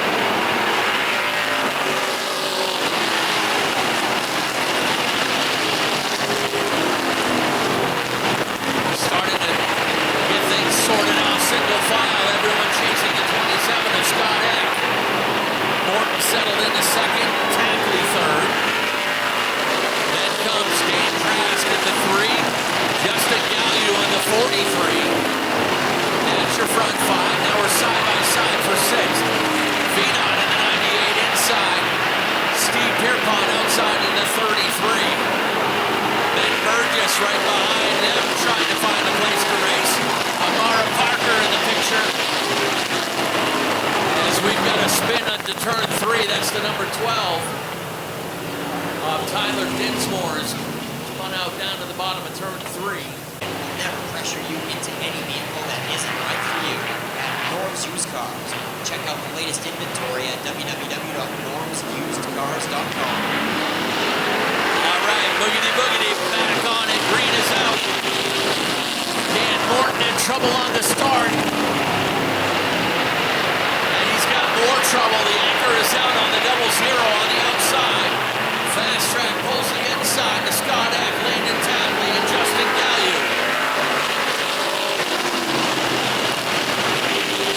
And they are 3 wide onto the front stretch. Brady Romano gets turned around. And everyone get going. Scotty Wiggin, the only one not moving in the 26.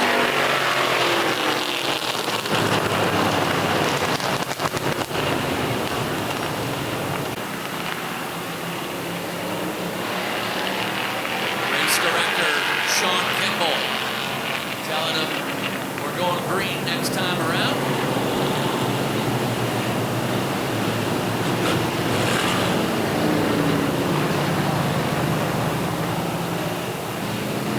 Those fast cars starting to slowly pick their way toward the front.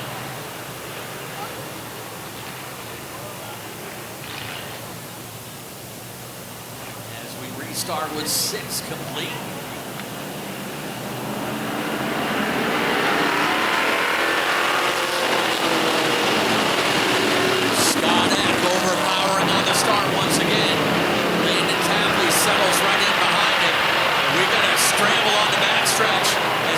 Dinsmore had problems in the 8 and sends cars spinning in every direction. And Scott Wiggin having trouble getting the 26 refired again. And we go back to the running order on the last restart. That one started with the 8X of Ethan Dinsmore mid-pack, and a couple cars kind of grazing the wall. Yeah, he likes to clean off the marbles up there in the third groove and try to go where nobody else is and pick them off.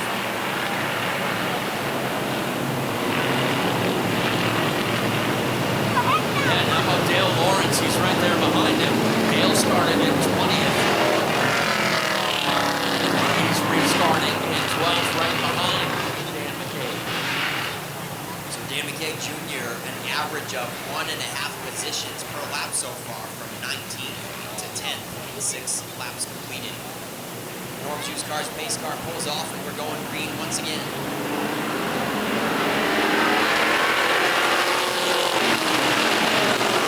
Good even start this time.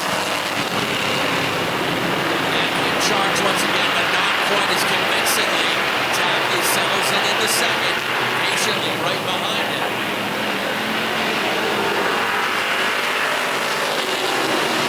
And Trask racing on the outside of Justin Galliu. Good side-by-side race through third. And Morton has settled down into the 5th position after early troubles.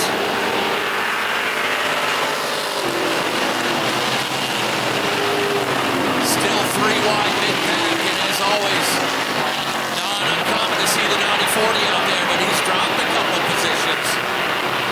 Ethan Dinsmore's problems continue. Matt Mingo close to the infield.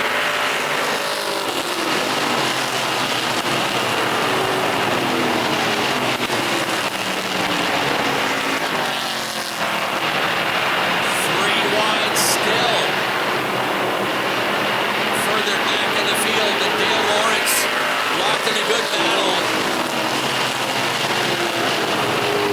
And problems now for the 33 of Steve Pierpont. Steve restarted up toward the front and is slowly drifting back. Loses a couple more positions before he can get in line.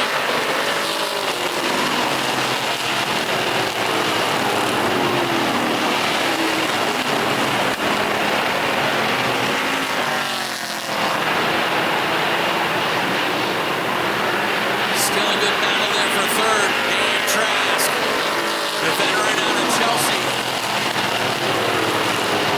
And a good battle with Justin Galliu, just his 3rd race here at Wisconsin. Finding a good liking to this track. Driving the Lewis Anderson, home number 43. Not sure if Lewis still has a stake in that car, but let me know who used to drive that car.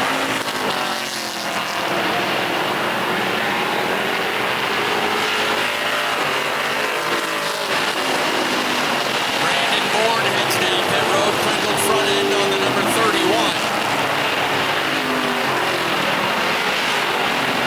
Halfway this time by the stripe. 15 down, 15 to go for Scott Eck.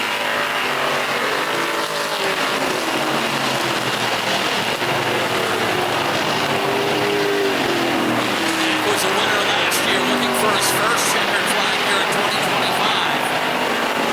Same with Landon Kaplan in the short straw, number 25.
4th position back.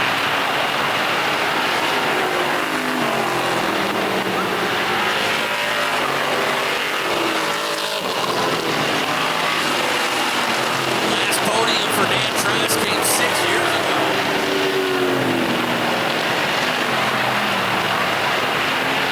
Driving that Mitchell on number 3. They've been fighting some mechanical gremlins all season. Check out this group coming onto the front stretch. Gallu holding the spot in 4th, and Hornet desperately trying to hold on to 5th. With Ben Burgess, who is outside, Chance Briggs tucked in behind, and here comes the naughty 40. Dan McKay running in 8th, but kind of boxed in with nowhere to go. Backhanded as well, handed from deep in the field. Inside bonus time, 5 laps to go.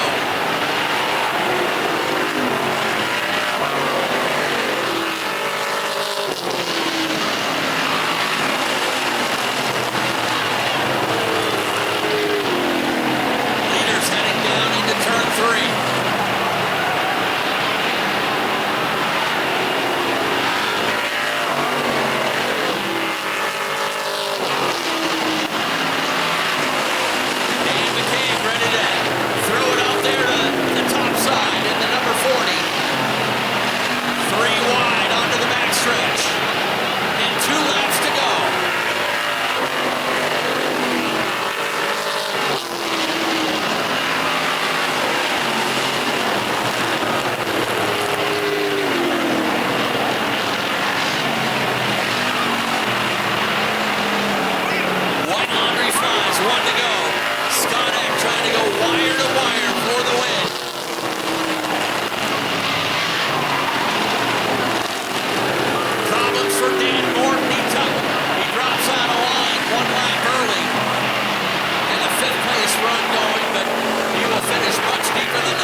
See some new faces in Victory Lane here for the Portland Glass Strictly Streets, and without further ado, let's send it trackside. Nick Huff's got your top 3. Oh yeah, this guy's some excited, folks. Let him hear it, Scott Eck.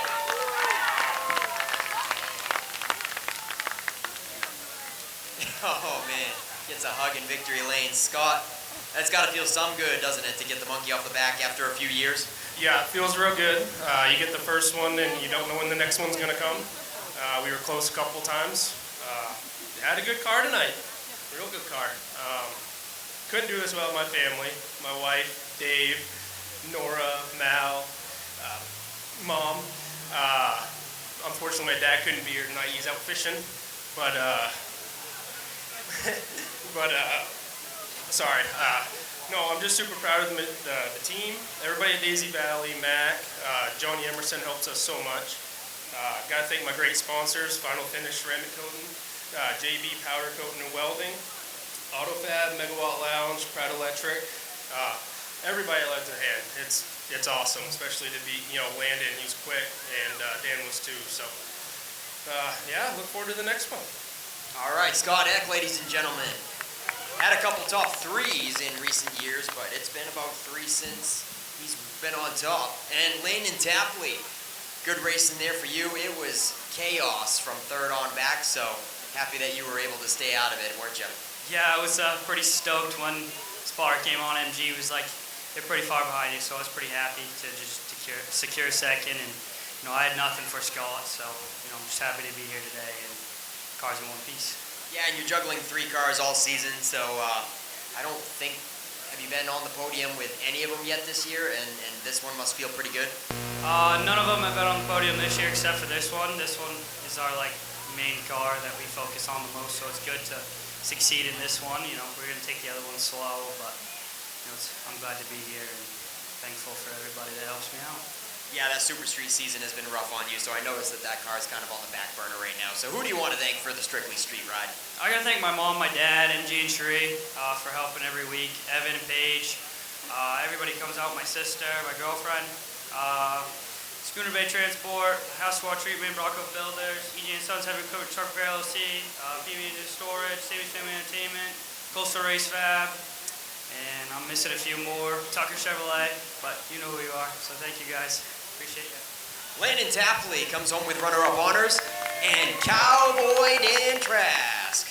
Glad to see you on the podium in this Jeff Minchin ride. I know at the beginning of the season I saw you have like ignition problems and drop out of the race early, so it seems like you had some gremlins that you figured out on this ride now, huh?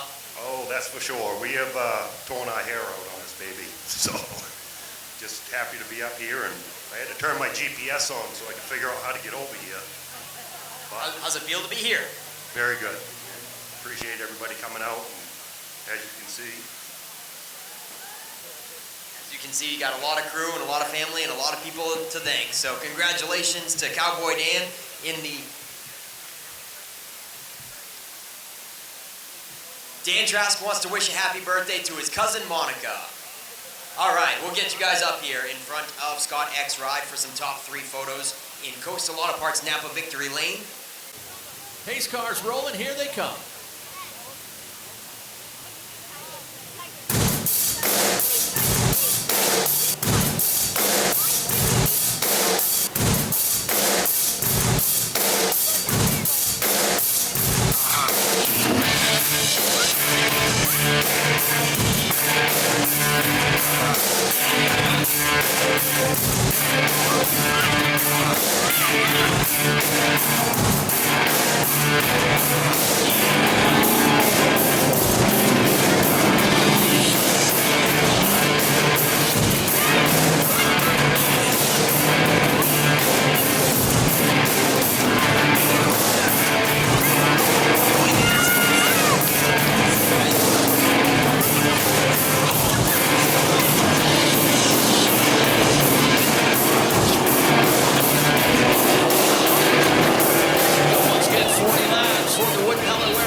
Volunteering to give up his pole position. These cars lining up by their adjusted handicap after the first race of the night.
25, but Will Collins up on the high side.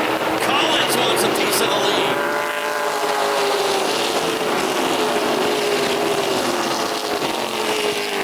Big Will is in charge now. The 25 pulls away a couple car lengths on Brent Roy. David Getzel ready to tap out. Side by side for second as the 26 of Brent Roy. And the 00 of Alex Waltz going for second.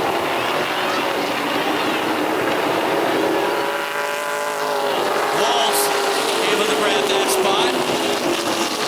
Steve Barker. Steve Barker will head down pit road as well in the number 5.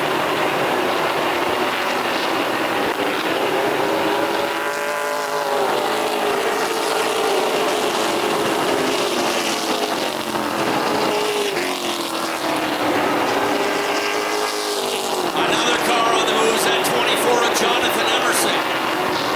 Had a tough race the first one, but he is looking stout here in race number 2. Tiger Coley coming to life as well in the 78. He was a no-show in the first race. Now he is moving up into the top 5.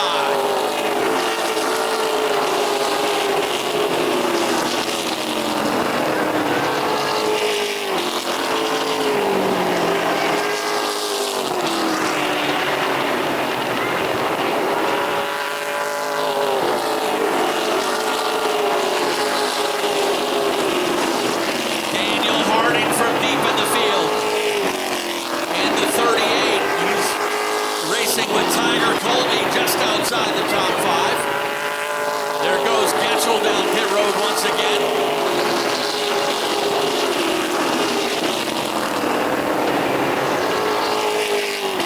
Everybody chasing Will Collins. Collins was a multi-time winner a couple of years ago, but has been fighting gremlins ever since.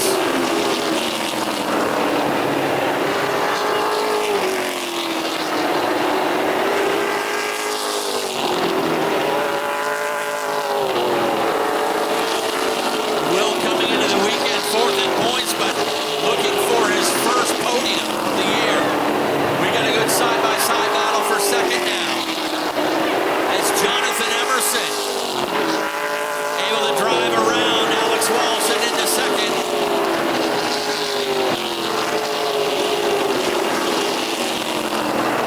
Daniel Harding just on the outside of the top 3 and looking to continue his podium streak to 6 races.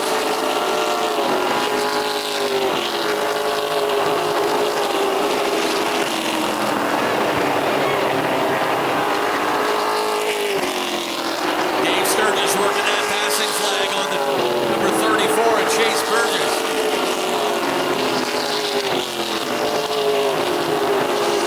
18 complete will make it 19 this next time by the line. As Will Collins continues to set a fast pace. He's been fastest on the track.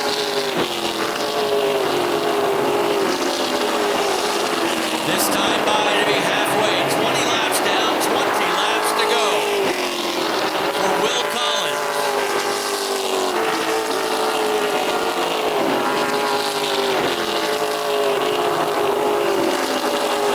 It's Collins, Emerson, and now Daniel Harding in 3rd. Waltz is 4th, Colby 5th.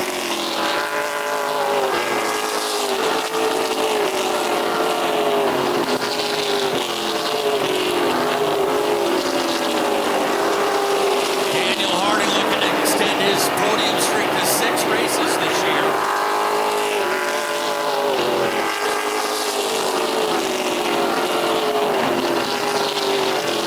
Collins enjoying a lead of about 1.8 seconds, just short of 2 seconds.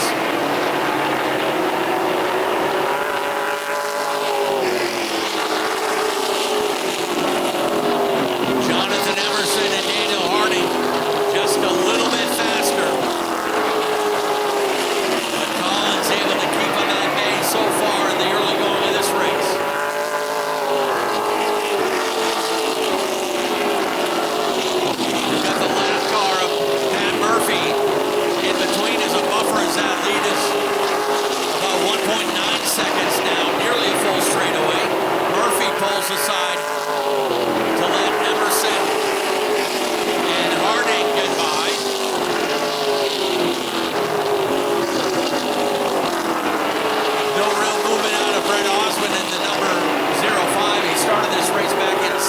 has worked his way up to 8th.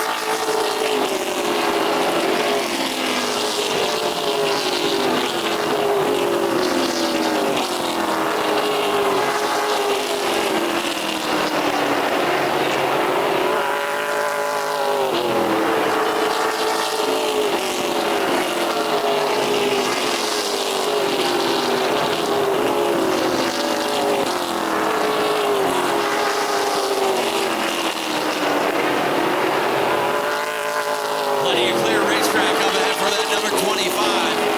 No lap cars to deal with at the moment. That's enabled him to stretch out that lead now to over 2 seconds. Nearly identical times as he and Jonathan Emerson.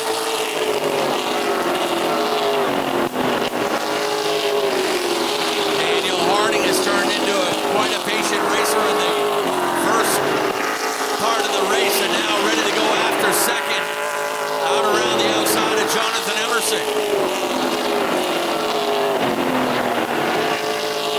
Put Daniel Harding into second now with 10 laps to go.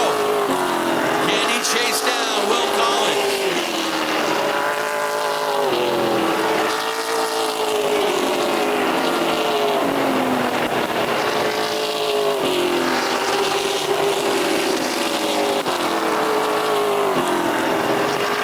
Passing flag being worked on Brent Roy and Nick Morton.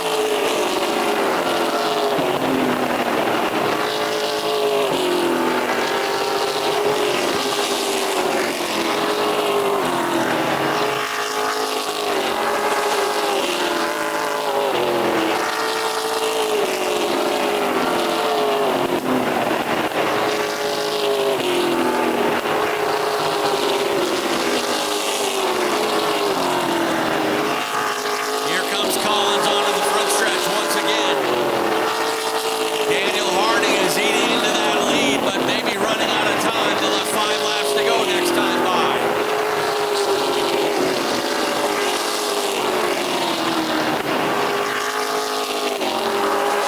Five laps to go. Collins now has some lap traffic up ahead of him, and Harding has been a bit faster.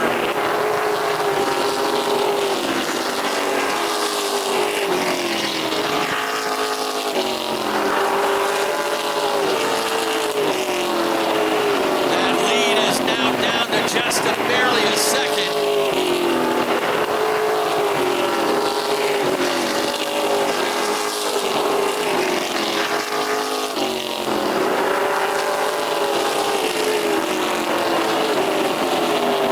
Jonathan Emerson in danger of losing that third spot to Alex Walls.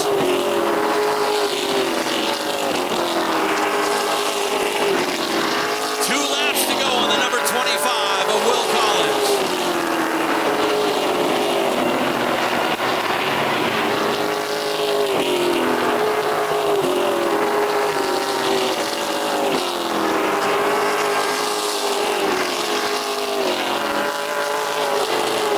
White laundry flies one more time around. Late models putting on a much better race this time around, going wire to wire, caution free, and Will Collins gets the win.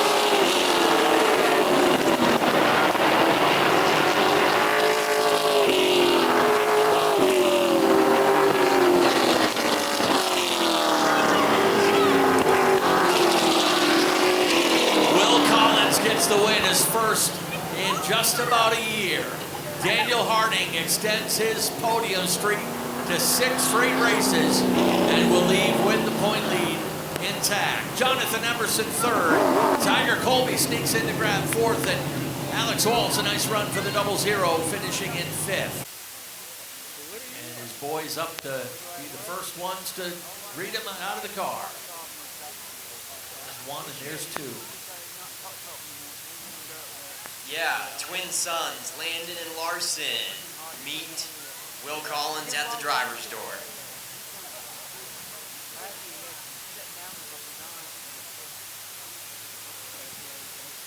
First time getting on the podium all season for Will, and Goes straight to the front.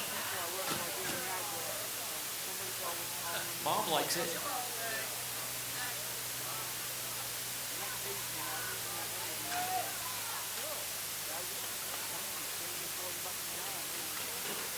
Takes these old guys a little while to get out of the cars.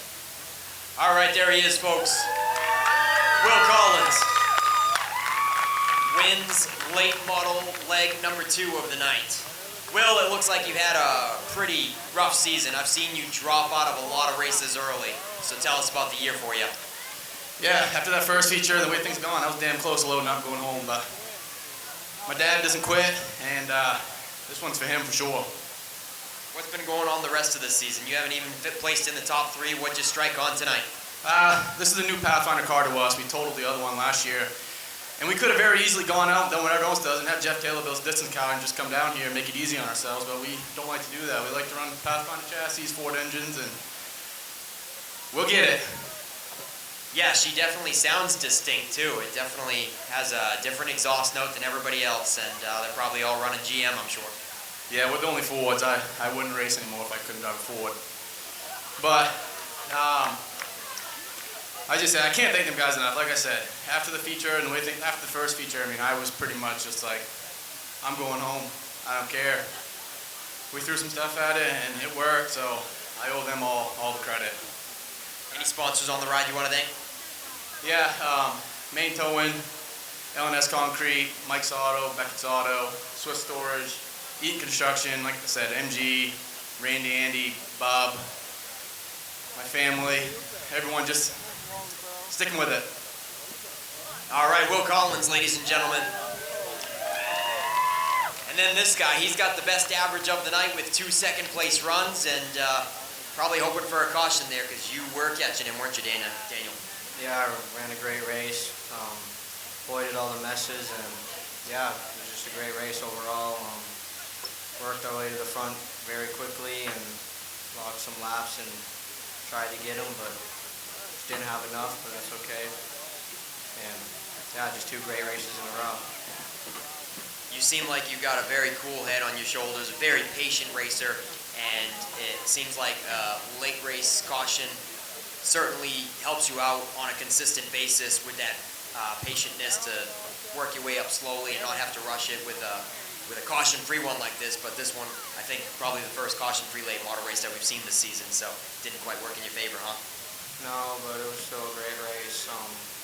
Tubbs did a great job on the radio. Had a couple sketchy moments there, especially one going into 1 and 2 one time. And yeah, just a great day overall. Can't thank these guys enough. Max Cookson Racing, Marshall's Distance, Jeff Taylor, Scott Shabak, Matty B, and just everyone that helps. It's awesome to be this consistent. All right, Daniel Harding, ladies and gentlemen, 2 second-place runs tonight. And then this guy, Jonathan Emerson. I'm going to give you the unofficial, non-existent Hard Charger Award tonight. After that first feature, tell us about all the thrashing that you had to do to get here. Well, I started a day in practice, and I went to go fire the car up to go for first practice, and the ignition box quit. So those aren't cheap for sure. So we had to go to the tech shack or the speed shop, and we got one of those. We got it running. Got like 3 laps in practice, and we go for the feature and get shuffled out of line, hit the wall. Tore everything up from the radiator forward. It's all braced up with zip tape. I mean, cardboard, whatever you name it, braces. It's just trying to make the nose look kind of presentable, and I'd say we got it pretty good, but it was just a little loose at the end.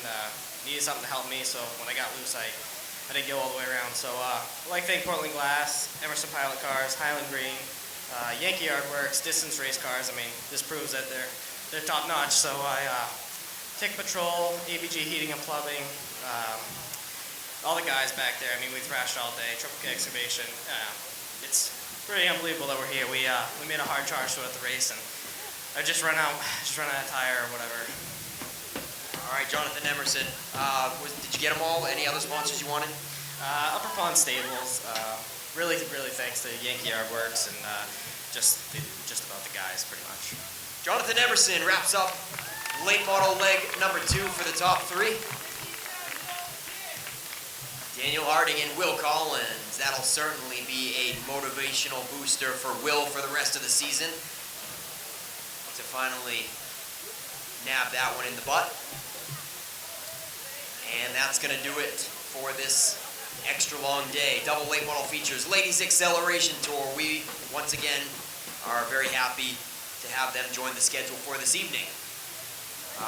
One more time, the Maine Bureau of Highway Safety wants to make sure that you don't text and talk on the phone on your drive home. Don't drink and drive, and always buckle up. Ken, you want to take us home kindly? I will do that. Thank you very much, Nick Huff. Thank you to everybody down there in Victory Lane, and thank you fans for packing the house once again here at Maine's biggest and fastest. Keep an eye on the website for all the official finishes, points updates, and of course the schedule of upcoming races. Be sure next time you join us to bring along somebody new, introduce them to the excitement of short track racing, and we'll make room for them, don't worry.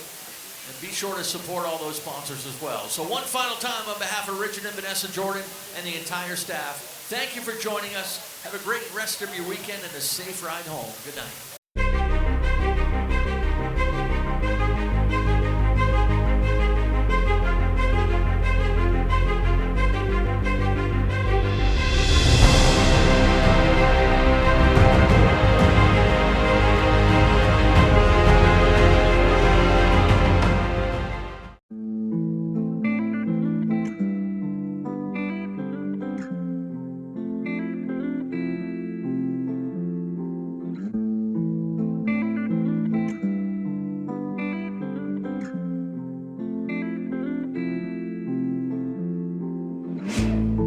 Living in the moment, cause I only got right now. Short life in the fast lane, yeah, but I live in a slow town. I learned everything the hard way, everybody gotta fall down. Yeah, life's full of good days, but sometimes it's a rain cloud. Welcome to real life, this is what it feels like. Sometimes there's a storm cloud, it's not always a clear sky.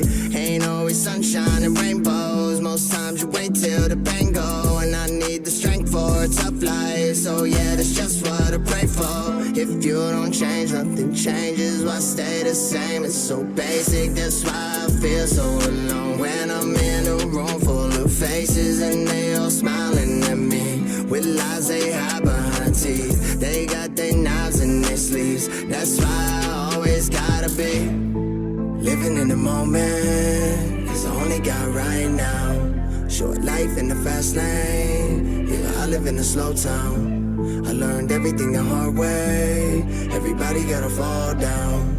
Yeah, life's full of good days, but sometimes it's a rain cloud. So I'm ready for the good and bad, cause life ain't served on the prettiest platter. So I stay worried when it just don't matter. You can let it all go and keep climbing the ladder, yeah. I think I've been here, how about you? It all seems so familiar like deja vu, or a memory of me when I was young and foolish. Thank God that I learned from the scrapes and bruises, yeah. Sometimes the rain will come falling, gotta take care of the garden and learn to go with the flow. It's just like the waves in the water, you try to fight, it gets harder when you just need to relax. Just try to breathe and get back, and leave the past in the past. Start living in the moment, cause you only got right now.